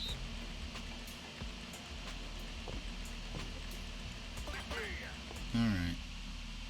It's like...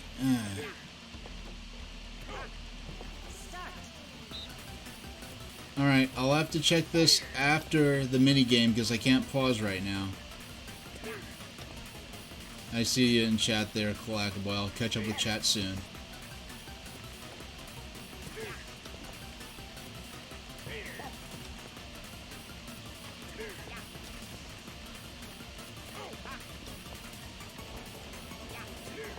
Oh! What the... I didn't think that was gonna... Donkey Kong and Luigi, we both win. What? Okay. I did not expect the hour hand to start moving. I guess it makes enough sense. But Clackaboy is saying this on CBS News that Mickey Mouse, as he appears in Steamboat Willie, will soon lose his... And you know what? That is... As soon... Hey... January 1st, we're streaming... no, Steamboat Willie... The fact that the copyright on Steamboat Willie was maintained in the United States past its original expiration date was absolute nonsense. Because, like, these big corporations, oh, we have to enforce copyright. Copyright is nothing more important than protecting intellectual property. Intellectual property rules must be enforced. If some 6-year-old downloads a Disney movie on Kaza Lite or whatever on their grandma's computer, and, you know, we sue the grandma for millions of dollars to make an example of her or send her to jail. But, oh, when copyright law is to our disadvantage, when its copyright rightfully expires as per the written copyright law, and it enters the public domain to add to the same bank of cultural works that Disney benefited from when they adapted all these folk tales and myths and legends into their animated canon. But when it's Disney's turn for their works to enter the public domain, they do not. Oh, all of a sudden. It doesn't... we'll throw out that. All of a sudden, oh, we're too important to have copyright laws enforced now that we decide. So, I'm glad that Steam and Canada, it was Steamboat Willie was already in the public domain as it rightfully should have been for a number of years now, but in the United States they kept getting these illegal copyright extensions, and unfortunately, I think that it's potentially due to political drama in the United States that copyright might have finally been allowed to expire. And it's sad that it may have taken partisan political nonsense in order for Disney to finally be held accountable and actually apply to have the same copyright laws their lawyers enforce and everyone else actually applied to them.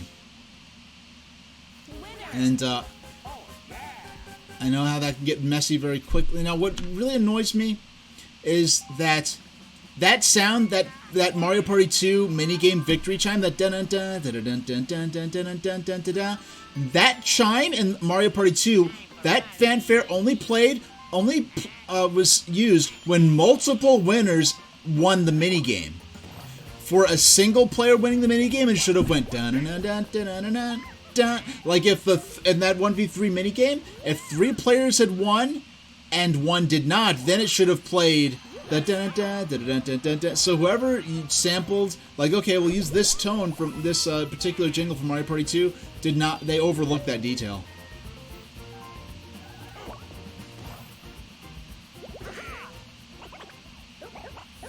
Alright, time to start using some of these means to get last-minute stars. Now's the time. Now's the time. Perfect. I was waiting for this moment. This is my chance. Let's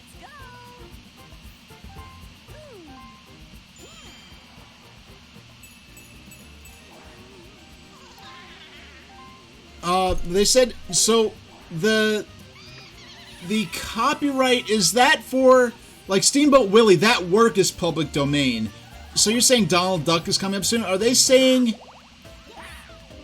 would that be a copyright expiration on the some of the earliest works that Donald Duck appeared in. And I know MGM's Wizard of Oz, isn't that within about 10 years, isn't that going to enter the public domain? Because I know, I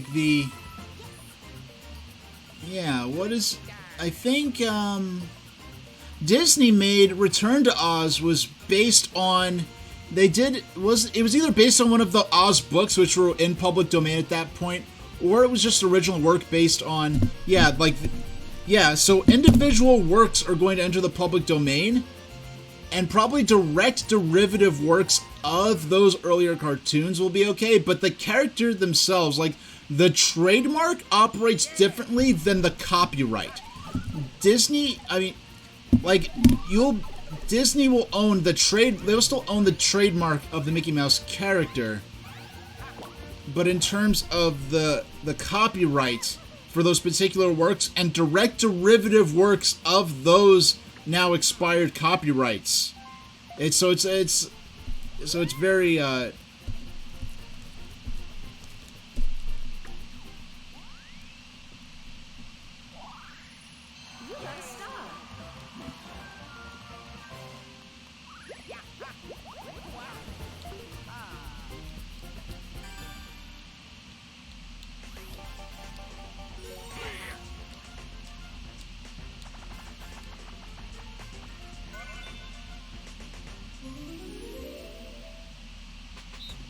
Oh, Disney owned several. I was not aware that Disney owned several Oz books.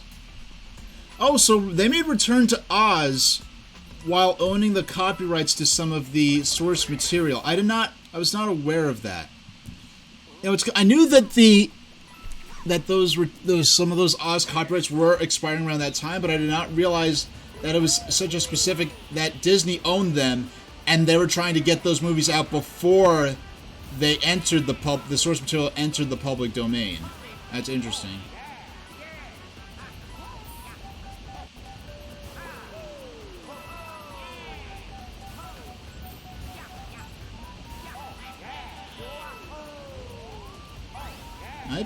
Didn't the coin bags in Mario Party 1, I believe these were actually 10 coin no. Return to Oz is based off the Marvelous Land of Oz and Ozma of Oz. So I saw years ago, I did watch a silent film version of Ozma of Oz. But being a silent film with very limited production value, I was not really able to follow the story much. It was very clearly an adaptation made for people familiar with the source material.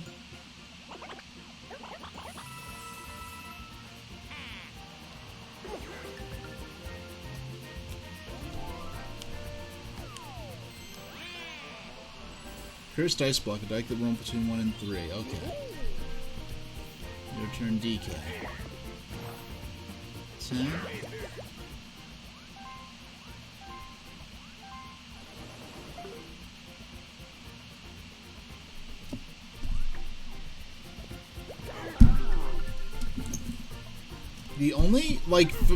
My only experience with the Oz source material is that years ago, I read on the Nintendo DS.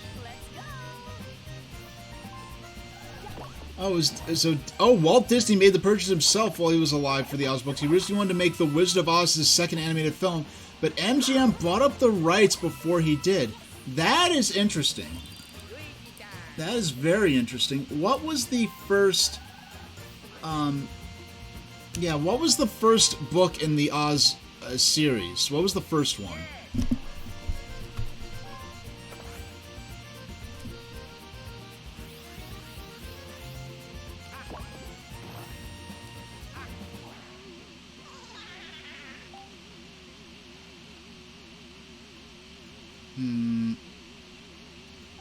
Yeah, we will steal from Waluigi. It's overpriced, but... Yeah, to think of a 40s or 50s Disney animated adaptation of The Wizard of Oz, that would have been quite a thing.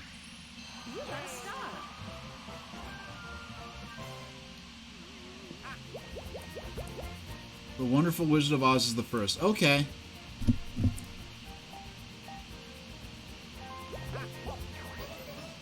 Chance time. Uh-oh. I hope this does not involve me, because I'm doing pretty well as it is. Okay, this now does involve me.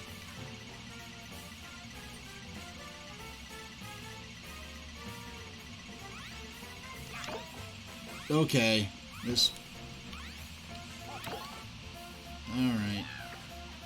Okay, this is actually going to work out very good for me. Hey there, Reliet. It's been a while, and they are currently at a Round 1 arcade. That is not an arcade I've heard of. Is that something... Is that more of a smaller arcade, or is it sort of a location-based entertainment facility like Dave & Buster's or Sports Plus, if you... not that anyone would remember Sports Plus in particular, but yeah, I just made a very extremely local and extremely timely reference that no one's going to get. But you know, just a big, like, massive facility as opposed to like a smaller storefront arcade.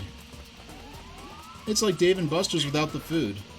You know, maybe I should go to there's a Dave & Buster's in my region, and it's only like about an hour away. Yeah, you know, I didn't want to get into it, but I was gonna say, like, yeah, if Disney had did Wizard of Oz, Judy Garland might have had a longer life, but I didn't want to get into that territory. Yeah. Oh yeah, they might have been an Oz ride at Disneyland.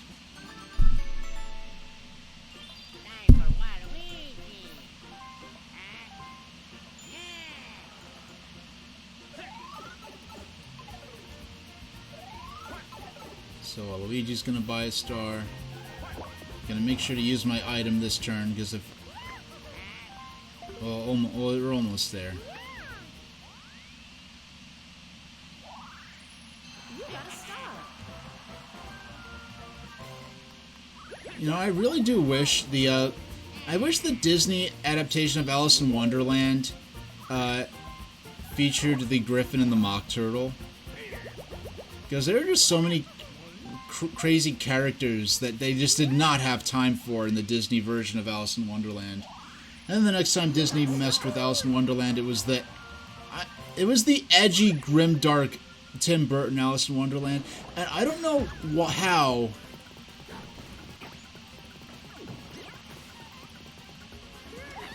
Yeah, I don't know why. There's just like a certain audience with which Alice in Wonderland got this really grim, edgy aura around it. And there's Alice, like, Lewis Carroll's works have that darkness, have a certain darkness to it, but the darkness is balanced or surmounted by the darkness within Lewis Carroll's work is there to balance out the whimsy. And the Tim Burton Alice in Wonderland films were like so much of that edgy, hot topic kind of sort of take on Alice in Wonderland. And Clack was saying they skipped the second book, Alice is Through the Looking Glass, the animated film, primarily focused on the first story. Yeah, no, the Griffin and the Mock Turtle, they were from the first book, if I remember correctly. I haven't read Alice in Wonderland in a number of years. And I believe the Griffin and the Mock Turtle were from the first one. And the whole concept of the Mock Turtle as a creature concept is something that's so very obsolete by these days. It's like a sea turtle with like a cow's head and the hooves of a cow, and it's such an obscure thing. I remember seeing a BBC one, I believe, from the 80s or early 90s that I thought was really good.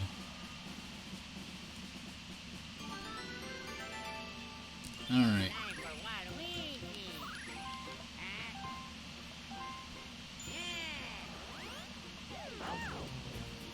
Yeah, I think I've seen the one. I think I've seen the one you're talking about. The Duchess is in it, right? And it's like, oh, I love my darling little boy, and hit him as he pleases. No, and hit him when he sneezes. He only does it to annoy because he knows it teases.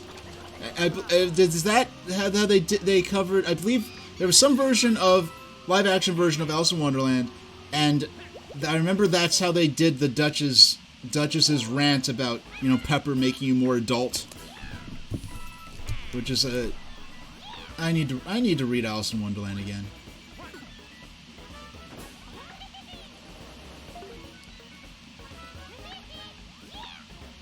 All right. Oh, Tipsy Tourney. I mean, I can't say I didn't at least try. Oh, so it was a 2-part movie. Yeah. I did an explication of Lewis Carroll in college. That was a lot of fun.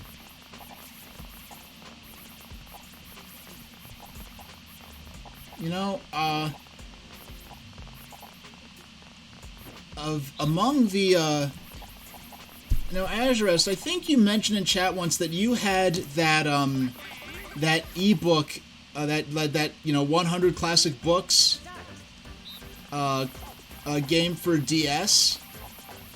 If I believe I'd be shocked if Alice in Wonderland and Through the Looking Glass weren't on there, because I do remember that some of the Oz books are on that collection.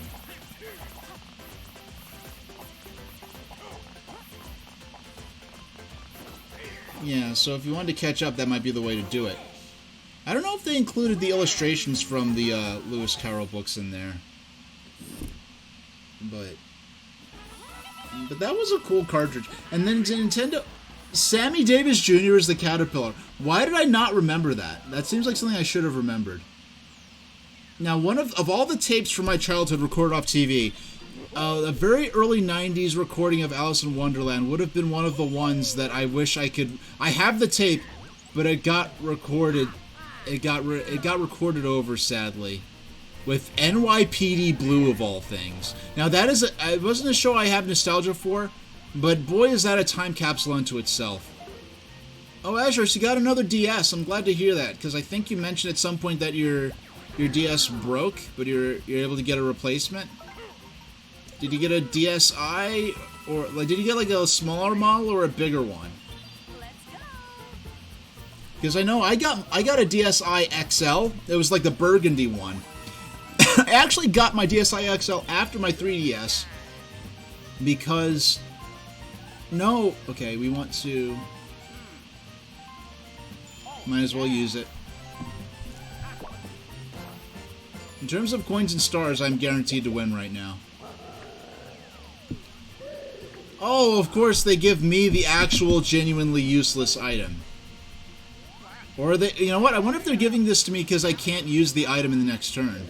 Oh, it's an XL, so it's the big one. I got my XL after I got the 3DS because Pokemon Black and White were out, and hey, they're making a. I'm a New York native. I'm still living in New York, and I have the opportunity to buy play a Pokemon game based on my hometown in the most grandiose manner possible. Yeah, I'm going to be getting that DSi XL. Thank you very much.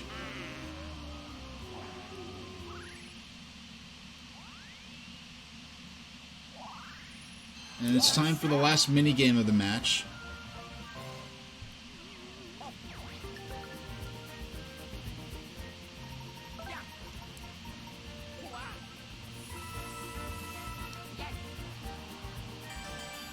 Final mini-game, let's go. It was fun playing with other people while it lasted.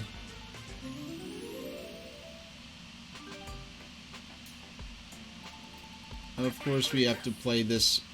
I never did that good in this mini game. Let's have this be the first time I do really good at this mini game, huh? I mean, the order really doesn't matter that much.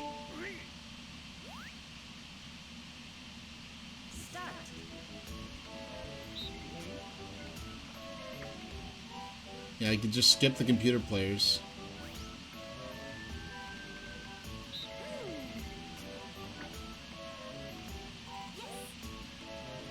Yeah, whoever gets closest to the hole wins.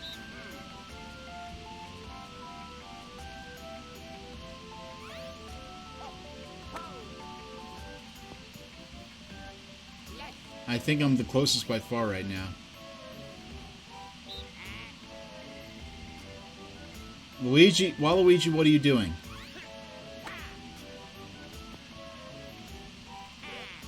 You actually did better than I expected based on the way the arrow apparently was pointing. Hey, I said, hey, this is going to be the first time I win this, and I did. How about that?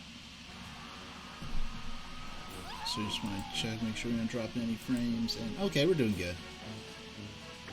All turns have ended. Who will win it all? First, let's go over the bonuses.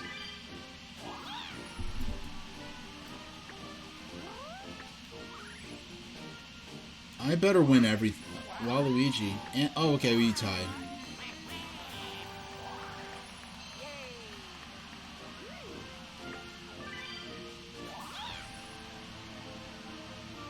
Once we played, that bonus goes to Rosalina. The final announcements. The winner is... Oh, I'm gonna win for sure. Luigi, and they got eaten by those big purple Cheep Cheeps, not the cute normal ones. Because we all love sushi in Paper Mario. The sushi the fish, not sushi the dish. Though I do love sushi, just not fish sushi. I love the...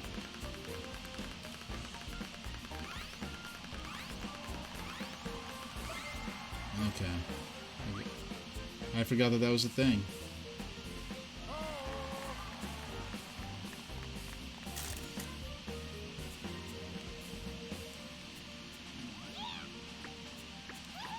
Yeah, if this was just, Yeah, thank you, Mega Kong. If this was just standard... If I was just playing by myself, fine, but...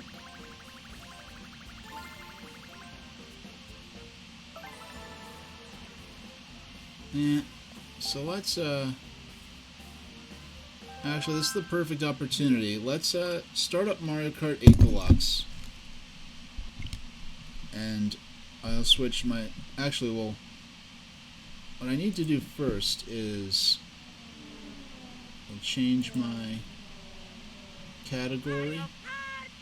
Wait, I just realized... Oh, wow.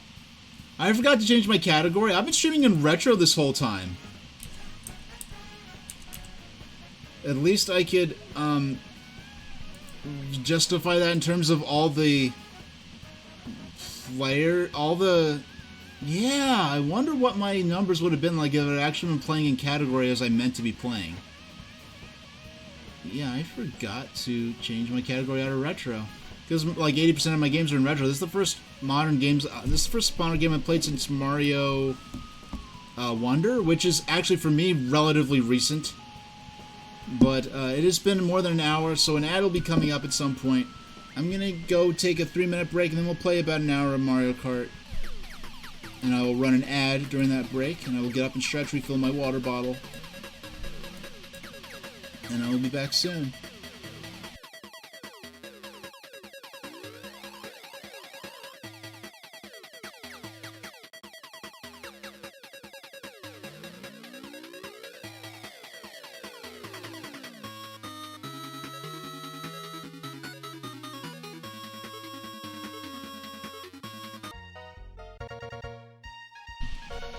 Hello, everybody. We are back for some Mario Kart 8 Deluxe, and we will get started right away. We'll play a little offline, and then we'll play some online, and then we'll call it a show. Now, what's this down here? Oh, you could... I didn't realize there was a separate music player. That's cool. Now, single player. Yeah, let's try some... So these first two I actually cleared the board, so to speak. Oh. Not of these second... Actually...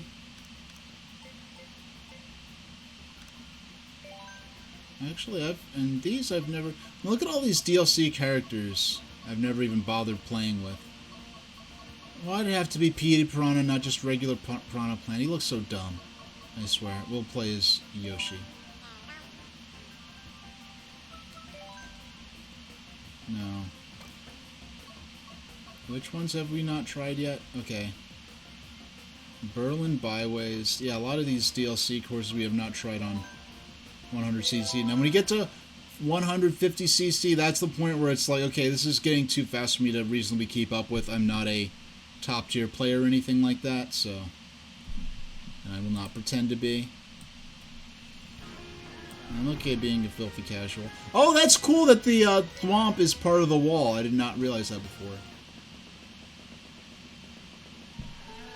What is this? This is Berlin?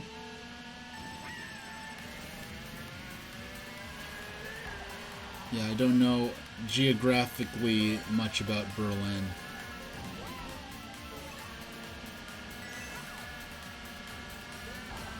Okay. We're going to grind around this corner. There we go.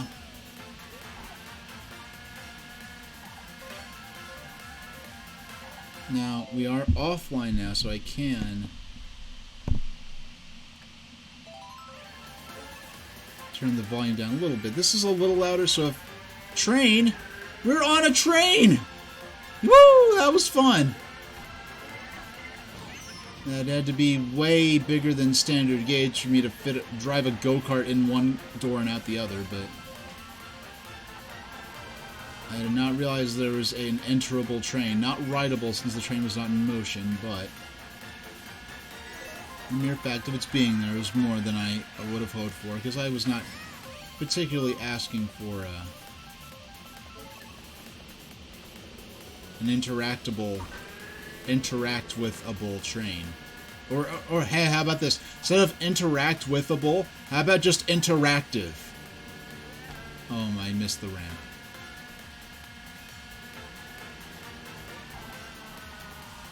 Is that like a poster for some Mario pants? GXA, Galaxy Air.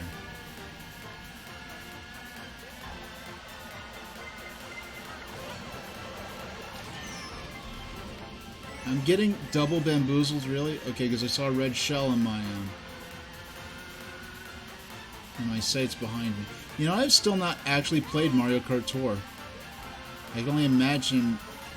Yeah, it's odd. I mean, there are other things. Whenever I have my phone out and I have when I pull out my phone for recreational purposes, and I say, even for in the context of recreational purposes, non-essential, non-communications, non-navigation, I am using the phone for educational pursuits.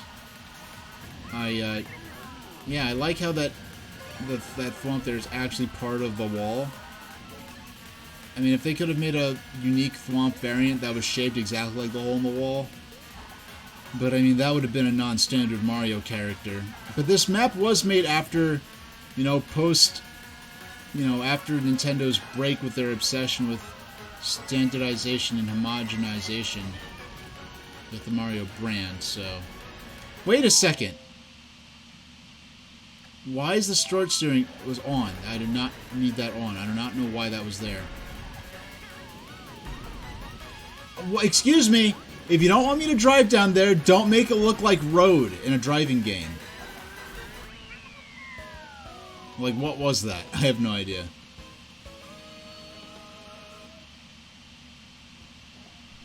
Alright, next race.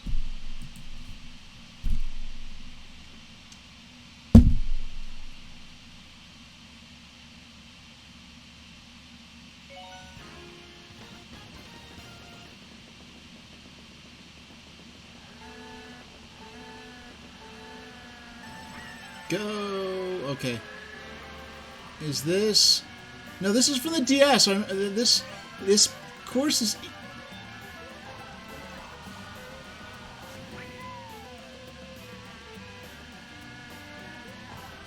This course is either taken... this course is definitely from Mario Kart DS. I'll be darned if it is not taken from Mario Kart DS. Yeah, I remember sitting on the college shuttle bus between the two campuses, playing this. playing a battle mode and letting the microphone letting the ambient noise from being on the bus automatically inflate the balloons, because you would blow into the microphone as an option to inflate the balloons, or you could press select, I think, but the sound from being on the bus would just automatically inflate the balloons. So that was one of the few handheld games that was definitely made. I mean, handheld games are made for playing on public transport, right? But that was one of the few handheld games that was made explicitly easier, specifically by the mere presence of being on board a moving public transit vehicle with a loud engine. Because my college had a rickety old school bus. It was like a school bus they probably bought at near scrap value and just continued using. And they painted it in their local college colors and everything. But it was definitely clearly like, okay, like 15, 20 years ago, this is very clearly a yellow, public school bus that was repurposed. Now the funny thing is, this is kind of, I went to college sort of at the dawn of the digital age. Well, not the dawn of the digital age, but there were some holdovers from the pre-digital age, because this bus had clearly been in operation for the college for a long time. And this... Am I going the wrong way? Why am I having people racing towards me? I'm very confused. Oh no. I guess there's some point where it like swaps you around, you're doubling back the other way? Is that what's going on here? Because I'm definitely going... Why did I use the speaker? The speaker, when you're in first place, your number one threat is blue shells. And the only defense from blue shells is the speaker, which is very rare to get while you are in first place. So I was in first place, I had the speaker, all I had to do was not use it. Now most of the time, well, now I pay the price for my my silliness. Wow! Me falling into the water in the way that I did with that timing actually caused me to avoid the blue shell. I got walloped by a red shell afterwards by coincidence, but...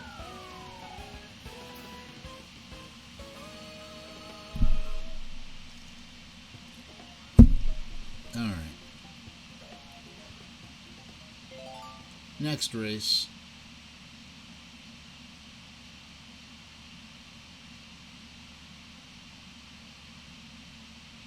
Yeah, so I think I'm announcing this for the first time.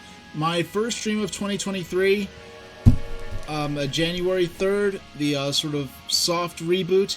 It's not like, oh, I'm going to become a VTuber all of a sudden, or something crazy. It's nothing like that. But it's just in terms. Oh man, this is the perfect pre-Christmas stream, pre-Christmas course. Yeah, now someone needs to clear the snow off those tracks there, or else the Christmas... oh my goodness gravy. Okay, fine. Leave it to me to fall off the tracks. 2024. Did I say 2023 or 2025? Because either I'm living a year behind or a year ahead. Yeah, my first stream of 2024, one of the games I will be playing will be Mario Kart 64. Now, I don't know if I'll be playing a whole lot of it. It's not a game I'm going to be spending a lot of time with it for several streams. It'll just be a one-stream thing for now. But I will be pulling out some magazines covering early N64 era. I said 2023? Yeah, I definitely mean 2024. Sorry, Koopa Troopa, you're pretty cool, but we're going to overtake you in a moment here. It's called Mario Kart for a reason, Koopa Troopa. Get with it. You stole my item, doggone it. Look at them, the spectators waiting for the train to come. I don't know, that's a pretty intensely banked curve there. Oh, goodness gracious. Okay. Oh. We're going for the double item block over on the left. We got it. We got it. 2 items. Which is not a feature that was in the original Mario Kart 8 for a while. The original Mario Kart 8, not the original. This is Mario Kart 8 Deluxe. I meant to say the original Mario Kart 8, and I'm so used to saying 8 Deluxe because I'm playing the Nintendo Switch version, not the Wii U version. But I said the original Mario Kart 8 Deluxe. Oh, there's the Christmas train. I guess it doesn't need tracks. It's powered by Christmas magic to levitate. I don't know. Koopa Troop is actually serving as a decent rival. A lot of times the rival character, back in Berlin, I was totally lapping the other characters. There was no competition, and I am in first place, and with the speaker. So this is the ideal position to be in. I'd missed both of those stray mushrooms that were sitting around.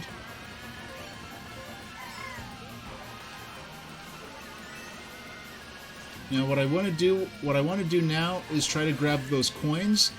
Each of those coins makes my top speed slightly faster. And the dream position to be in, first place with a speaker, with two. Imagine getting 2 speakers. I don't think that's possible. It's very unlikely. But first place with a speaker and with 10 coins on hand. For my max top speed, I have the ultimate protection from. Might as well just toot the speaker because I can't take it with me to the next match anyway. Alright. Yeah, I like the white wall tires I've got on my Mario Kart there. Usually I go with the stock tires, the traditional tires. But something about the white wall spoke to me. And combined with the red, the white and red. Something really attractive about that. I just thought of a potential art design I could do using the white and red.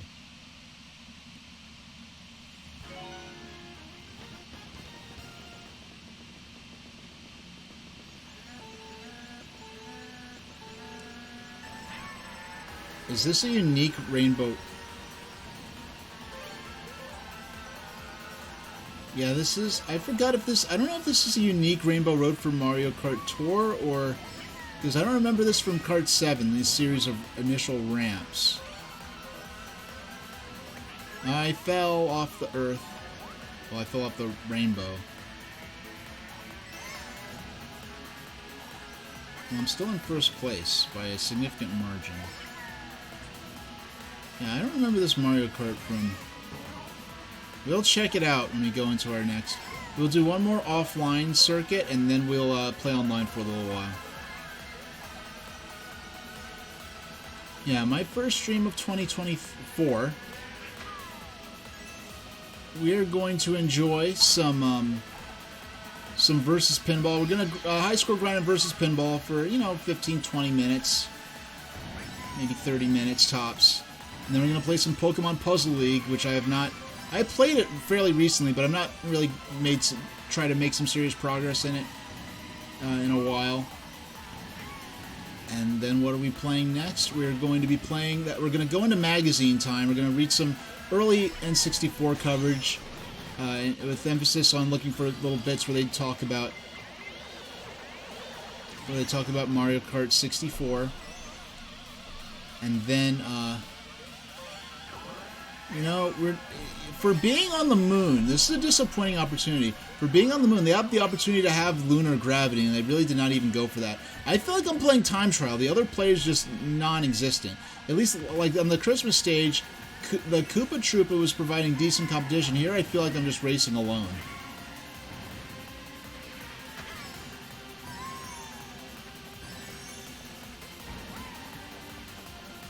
Is this supposed to... Is this... Like, the music here is clearly based on the Mario Kart 64 Rainbow Road. Is that what this is? Because I'm not familiar enough with Mario Kart 64 Rainbow Road. I have not played Mario Kart 64. I played it once during college. So I played it once on Wii in college at a friend's house. Griffin H is coming out of hibernation in 2024? Yeah. I'm not exactly sure when. Because I've actually got roughly all my streams up to March planned out, and none of them are writing streams. But there's potential that Griffin H, some of the writing stuff might be better suited to maybe non-live content. Maybe, I'm not sure. We'll see. Because like the last time, like I made like 10 hours of content with Griffin H. Doing that poem, but I had a very specific idea for that poem. And if for those who are not familiar, you could check it out on my VODs on YouTube. And you could find, if you're interested in following me elsewhere, seeing alerts and stuff outside of Twitch. Yeah, social. There we go. There are all my socials.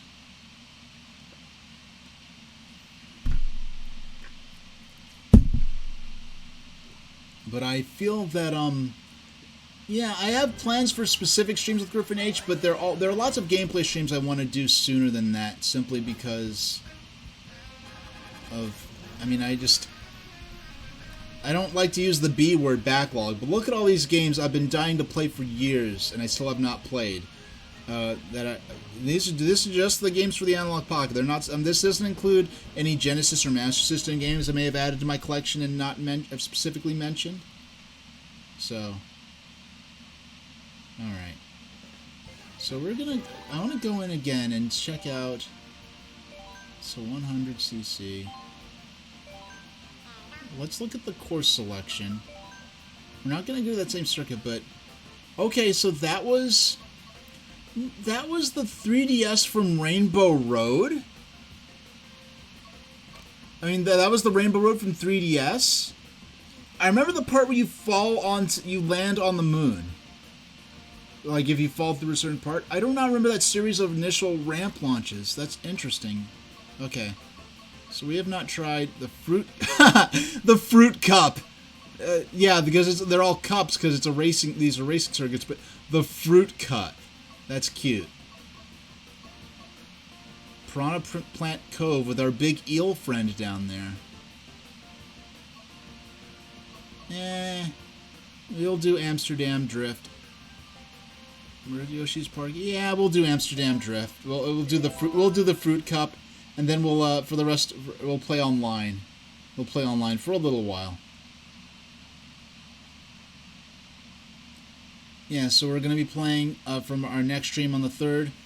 My soft reboot of my stream. Stuff I've been planning since before I started streaming back in 2020. Hey, we've got a tramway! Tram hype? Streetcar hype?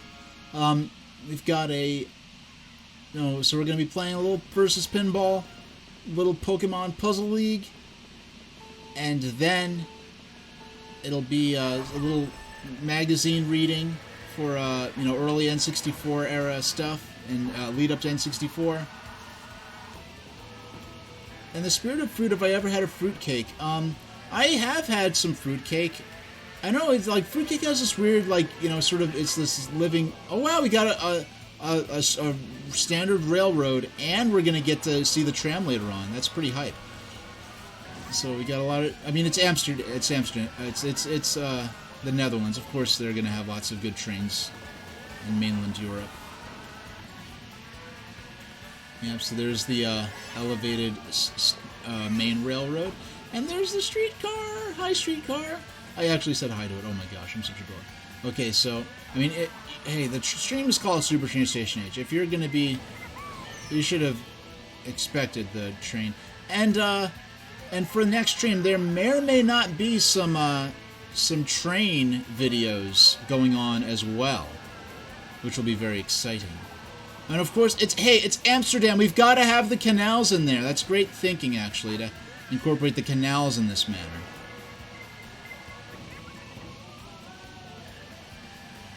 And you know, what's really cool is that my home neighborhood of Arvern in New York City was actually planned to have a canal system similar to Amsterdam, but it was not built. And so there's like one street called Amstel Boulevard, there's another street called Beach Channel Drive. Hold on. Yeah, fruitcake is... I got distracted by the train Boy, but fruitcake has a bit of a meme of being this thing no one likes. I haven't had fruitcake in over 25 years. But I remember liking it. I was like, oh, it's fruitcake. And it's not a cake type of cake would go out of my way to enjoy. It's just like, oh, it's a cake, a fruit. It's a fruit cake. Okay. Yeah, I never, again, had any particular... Yeah, I haven't had one in ages and ages, but... Hey, we've got the flowers! We got the tulips of Netherlands. Yeah, they did a lot of good job, and more so than many other cities. I mean, like, I've been to New York City. I mean, of all the cities featured in these real-world themed places, New York City is the only one that I've actually been to. But for in terms of my general knowledge of this different cities, this is definitely the one that has come as the strongest in terms of actually featuring like different aspects of the country and the city. I don't know, like I am having a good time. I don't necessarily, we'll just play it. We're not going to play a whole lot of online Mario Kart, just a little bit. Because I'm feeling good just playing offline. Launch! Yeah, so we'll be playing versus Pinball, Pokemon Puzzle League. We'll be doing some historical period literature on early N64 with a particular emphasis on Mario Kart. Emphasis on Mario Kart 64. Then we'll be playing some Mario Kart 64. And it's kind of interesting that they had this design for walking piranha plants outside of a pot or a pipe, because this is how they walked in piranha plants on Parade in Super Mario Bros. Wonder.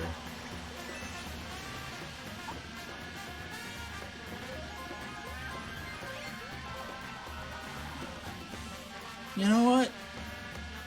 And now that Azure and Chad's mentioning it, I don't think I ever, I don't think I've ever had a purchased fruitcake. The only fruitcake I had, and it didn't stand out to me, but I think it was a cake probably from my mom or grandma that I'm remembering now that I'm thinking of it. It's not something that stuck out to me. My main thing I take away from my fruitcake experience as a kid was that I did grow up kind of confused as to why the idea of fruitcake was kind of this running joke as this nasty thing people didn't like. I guess my grandma's or mother's fruitcake was I guess of higher quality than normal, or maybe store-bought fruitcakes are kind of nasty, and maybe my family had a secret recipe. I don't know. Oh. And whoa, I got hammered by the blue shell. And launch with a little enhanced speed there. I do need to check every once in a while to see if Detective Pikachu ever goes on to become available for Amazon Prime Watch Party, because if it does, I will definitely be making a stream for it. The second I find out that Detective Pikachu is available for Amazon Prime Watch Party, I will be making a stream for it as soon as possible, without delay.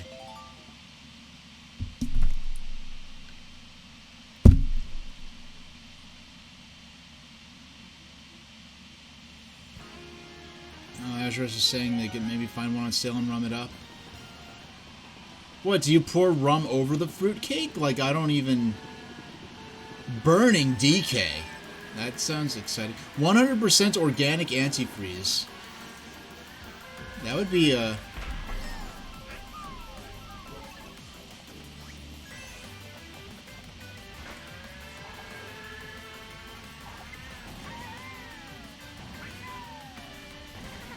Okay, I was kind of confused by that.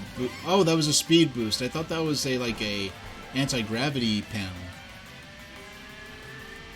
Watch. Ho ho. I don't remember this course. This might be original to Tour, because this is either from Mario Kart Tour or it's from Mario Kart Wii.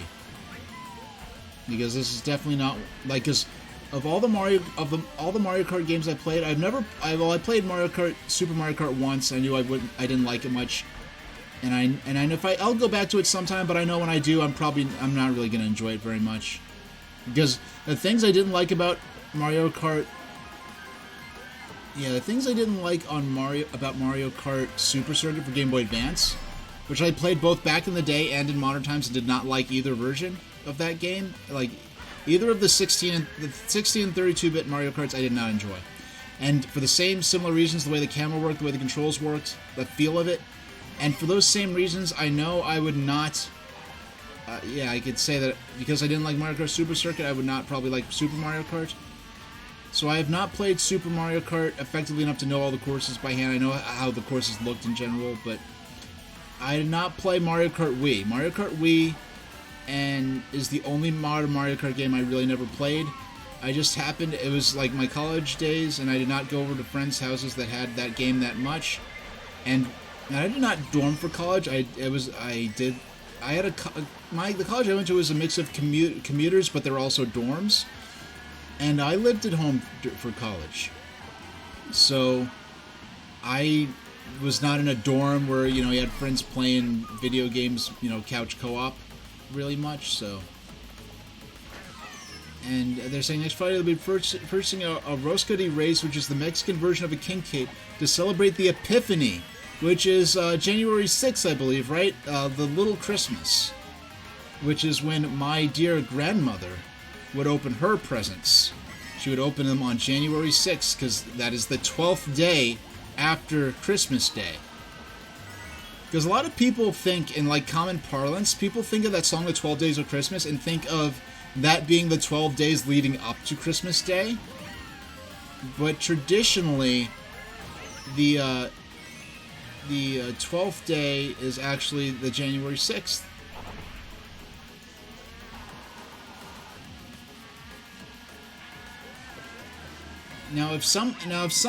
And that's something I'll always remember, that, because that's one of those things I always argue people with, that they, they'd say, no, Christmas is the 12th day. I'm like, no, the 12th day is actually January 6th, because it's 12 days after Christmas. Now, if I ever forget that for some reason, nothing would make me forget that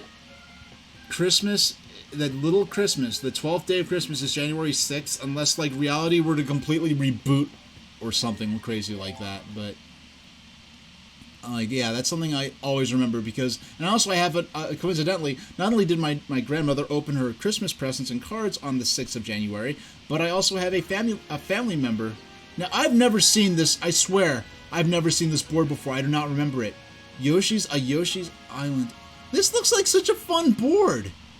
This board is the closest we have ever been to seeing, and I'm playing as Yoshi to boot, which is great. Man, Kirby has done it. Kirby has made the jump to 3D. Hold on. I have to turn the volume up. We've got the Hop Hop Donut Lips music. You have the swamp. Man, Kirby needs a 3D platformer. I mean, Yoshi needs a 3D platformer. They want a fruit cup.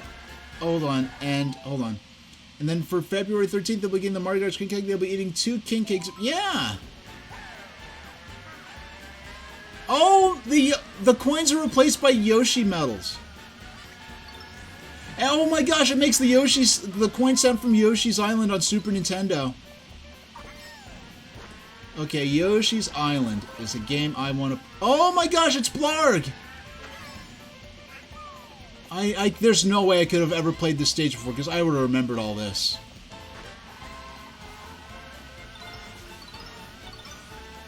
And they have the flower ring at the end, like in Yoshi's Island. Oh my gosh. Oh, Yoshi's Island for Super Nintendo. That's a game we will be playing. But first, I need to play Super Mario World, because Yoshi's Island was developed as the sequel for Super Mario World. In fact, in the United States, it was called Super Mario World 2 Yoshi's Island. But before I play Yoshi's Island, I've got to play Super Mario World, because that was the game that came before it, as I mentioned. But then, before Super Mario World, I have to play Super Mario Bros. 3. We've played Super Mario Bros. 2 in the form of Super Mario Advanced, and then we played the NES version a little bit. We played Super Mario Bros. We came very close to beating it.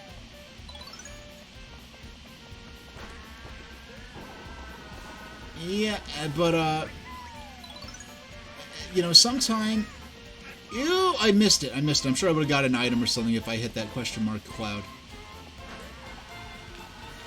I will do another stream. I will do a single stream where I will attempt to play through Super Mario Brothers at some point. And if I do not beat Super Mario Brothers in that single stream, if I do not beat it, actually no, 2 streams, because I have to, one to de-rust. I will do a Wednesday shorter stream to de-rust, then Saturday I will do a full stream dedicated to Super Mario Brothers. If between those 2 I fail to beat that game, I will go ahead to the All-Stars version, because the All-Stars version effectively gives you infinite continues, and I will beat the game on that version.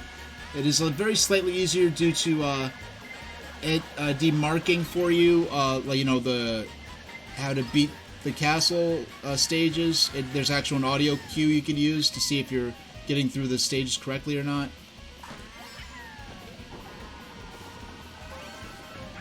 Because when you play the NES version, there's actually nothing... Oh, I missed it again.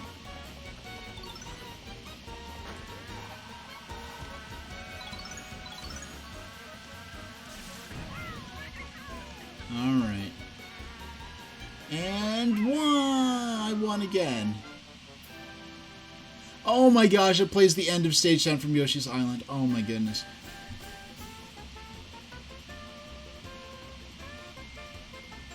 Oh, this music. When I play, there's a number of things that have to take place for me to actually get to play Yoshi's Island. I have to play Super Mario Brothers 3, Super Mario Brothers 3 I have to play through. Super Mario World I've got to play through. And I don't even have to and then I get to Yoshi's Island. And then, that's not to mention all these Game Boy games I want to get through. I have a packed year coming up. And I'm very excited. I'm so excited for what's coming next year.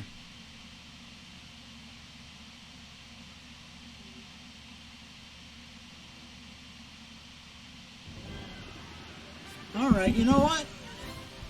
Because of the tone where we were at yeah, I think this is... I want to check and see where that Yoshi's Island course even came from.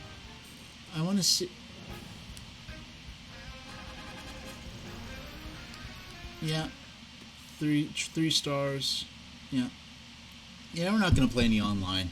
I think this is a good spot to end it, but first I do want to go in. You have to choose our cart. I just want to see where that Yoshi's Island... Hold on. Oh, so that Yoshi's Island course was made just for the DLC. That's fascinating. So, Now, I'm going to do this again at the start of my January 3rd stream, my first stream of 2024, my soft reboot, but I want to go through some of the games, just a few of the games I will be playing next year. I will be playing, so... What is all that noise?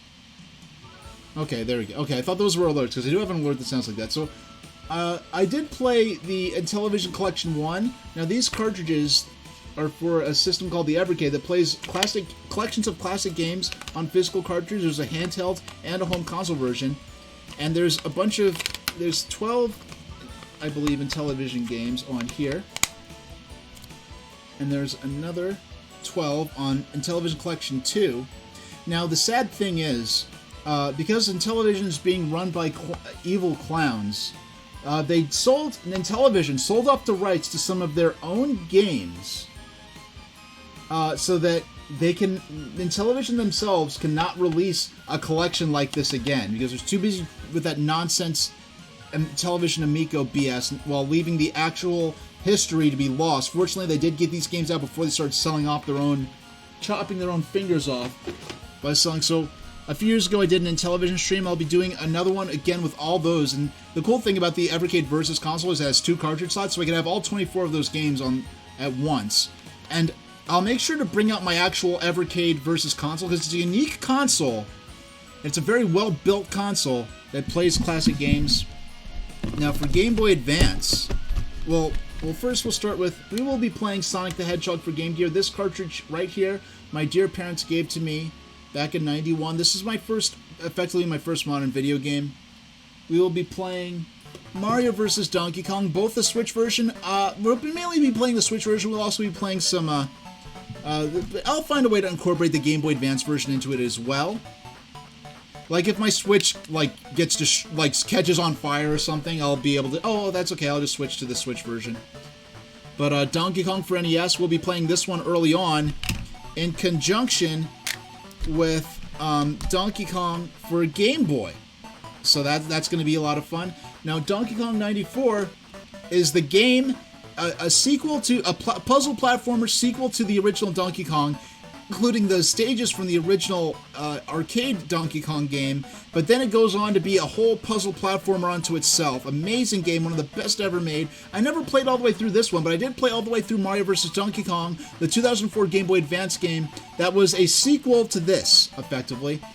And this is getting a remake on the Switch in February, which I'm very excited about. So I'll be playing a lot of this in January in preparation for this. We'll be going back to Pokemon Puzzle League, and if those who aren't familiar, I play handheld cartridges.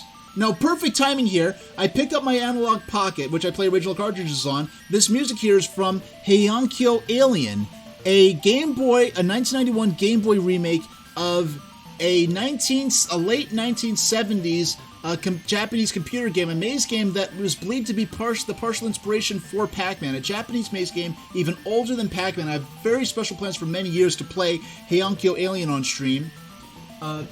Using that same analog, we'll be playing Pokemon Puzzle League. I played this, Pokemon trading card game for Game Boy Color. I played this a few years ago. I didn't get that far into it. I want to get back into this again. We will be playing earlier on in the month, we'll be playing two pinball games, both by HAL, those being Revenge of the Gator, which came out in '89 for the Game Boy, then Kirby's Pinball Land. We were just playing some Kirby pinball games. Here's a pinball spin-off. I actually got to play this one back in the day. I never played this one before, except to do just a little audio testing, so that'll be fun.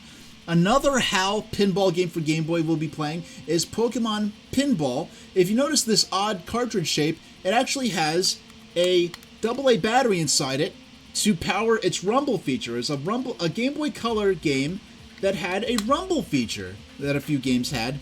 Now, these two are made by HAL, and you can really see the progression of how much better HAL was able to work with the Game Boy by the time they made Kirby's Pinball Land, because Revenge of the Gator is basically a much simpler version of Kirby's Pinball Land. I love my 8-bit pinball games. I love my HAL pinball games. One of my most played games of all time, something I'll be playing next stream, is the Nintendo's Versus Pinball, an arcade game by HAL.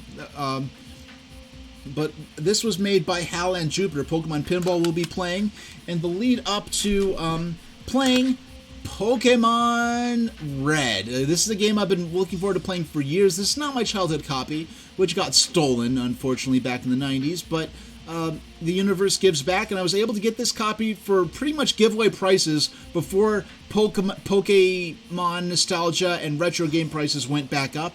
I got this as an impulse purchase from like a GameSpot or something like that. Alleyway. I never played this back in the day. I got this. I first learned of this through the 3DS Virtual Console the day that launched back in 2011. Super Mario Land. We'll be playing again, but also Pokemon Puzzle Challenge. I think I'll be playing some of these Pokemon 8-bit Game Boy games in the lead up to Pokemon Red or alongside Pokemon Red. Pokemon Red's going to be sometime in March, and when that time comes around, it'll be a I'm really looking forward to what playing Pokemon Red's going to mean for my stream. I have good feelings about it. We'll also be playing, potentially, we have Pokemon Pinball for Game Boy Advance. We've played that before. We could play it again. And Pokemon Leaf Green, which I only played through part of. I got this back in 2017, Pokemon Leaf Green. Not too long before I left New York. But The Legend of Zelda Link's Awakening is another game I've been looking forward to playing for years. I look forward to playing both the Switch and Game Boy versions. This is my childhood copy from back in the day. Interesting story of how I got that. I don't want to get it's an interesting story of how I got this. Good story, but this is and I played this back in '95. This is the first Legend of Zelda game I ever played. I guess now I'll go through that again, showing off. I'll make sure I have some of my Switch games that I want to show off as well. I will be showing those off. I'll show off some of the controllers I'll be using to play these games because my 8-bit wired gamepad is out of reach right now. but I think that'll end it. So next time, next stream, I will be playing in my first stream of 2024. I'll be playing my Poke. That is not supposed to say that. I don't know why it says that, but yeah, I don't know what happened there. But I will not be getting scammed by crypto. I will be playing Pokemon Puzzle League. I will be playing Nintendo's Versus Pinball. And I will be playing Mario Kart 64 for the first time in many years, really. For the first time properly since renting it in Blockbuster back in the N64 era. And I will be reading some period magazines about it. So happy New Year, Kalakaboy. All of you out there in your New Year's celebrations, I hope you will remain safe and make wise decisions. Watch your back. I'll be staying home and being quiet. Or maybe I'll go to a diner and have some eggs. But that'll do it for this show. And thank you very much for watching. Let me take a look at, is anyone I know on right now? Yeah, no one yeah, I think we'll just go ahead and call it without a raid. So thank you all for showing up. Whether you were present in my live in my chat, participating in chat, or standing guard in my silent squad, you are deeply and appreciated. So thank you for another wonderful year of shows. If you want to follow me off of Twitch, there you go. I'll have to look into some of the... There's these little short videos you can post to Twitch now. I don't know if that'll be a good... I mean, the ability to just forward text messages on Twitch to your followers, the fact that it's not a feature is just really bizarre to me.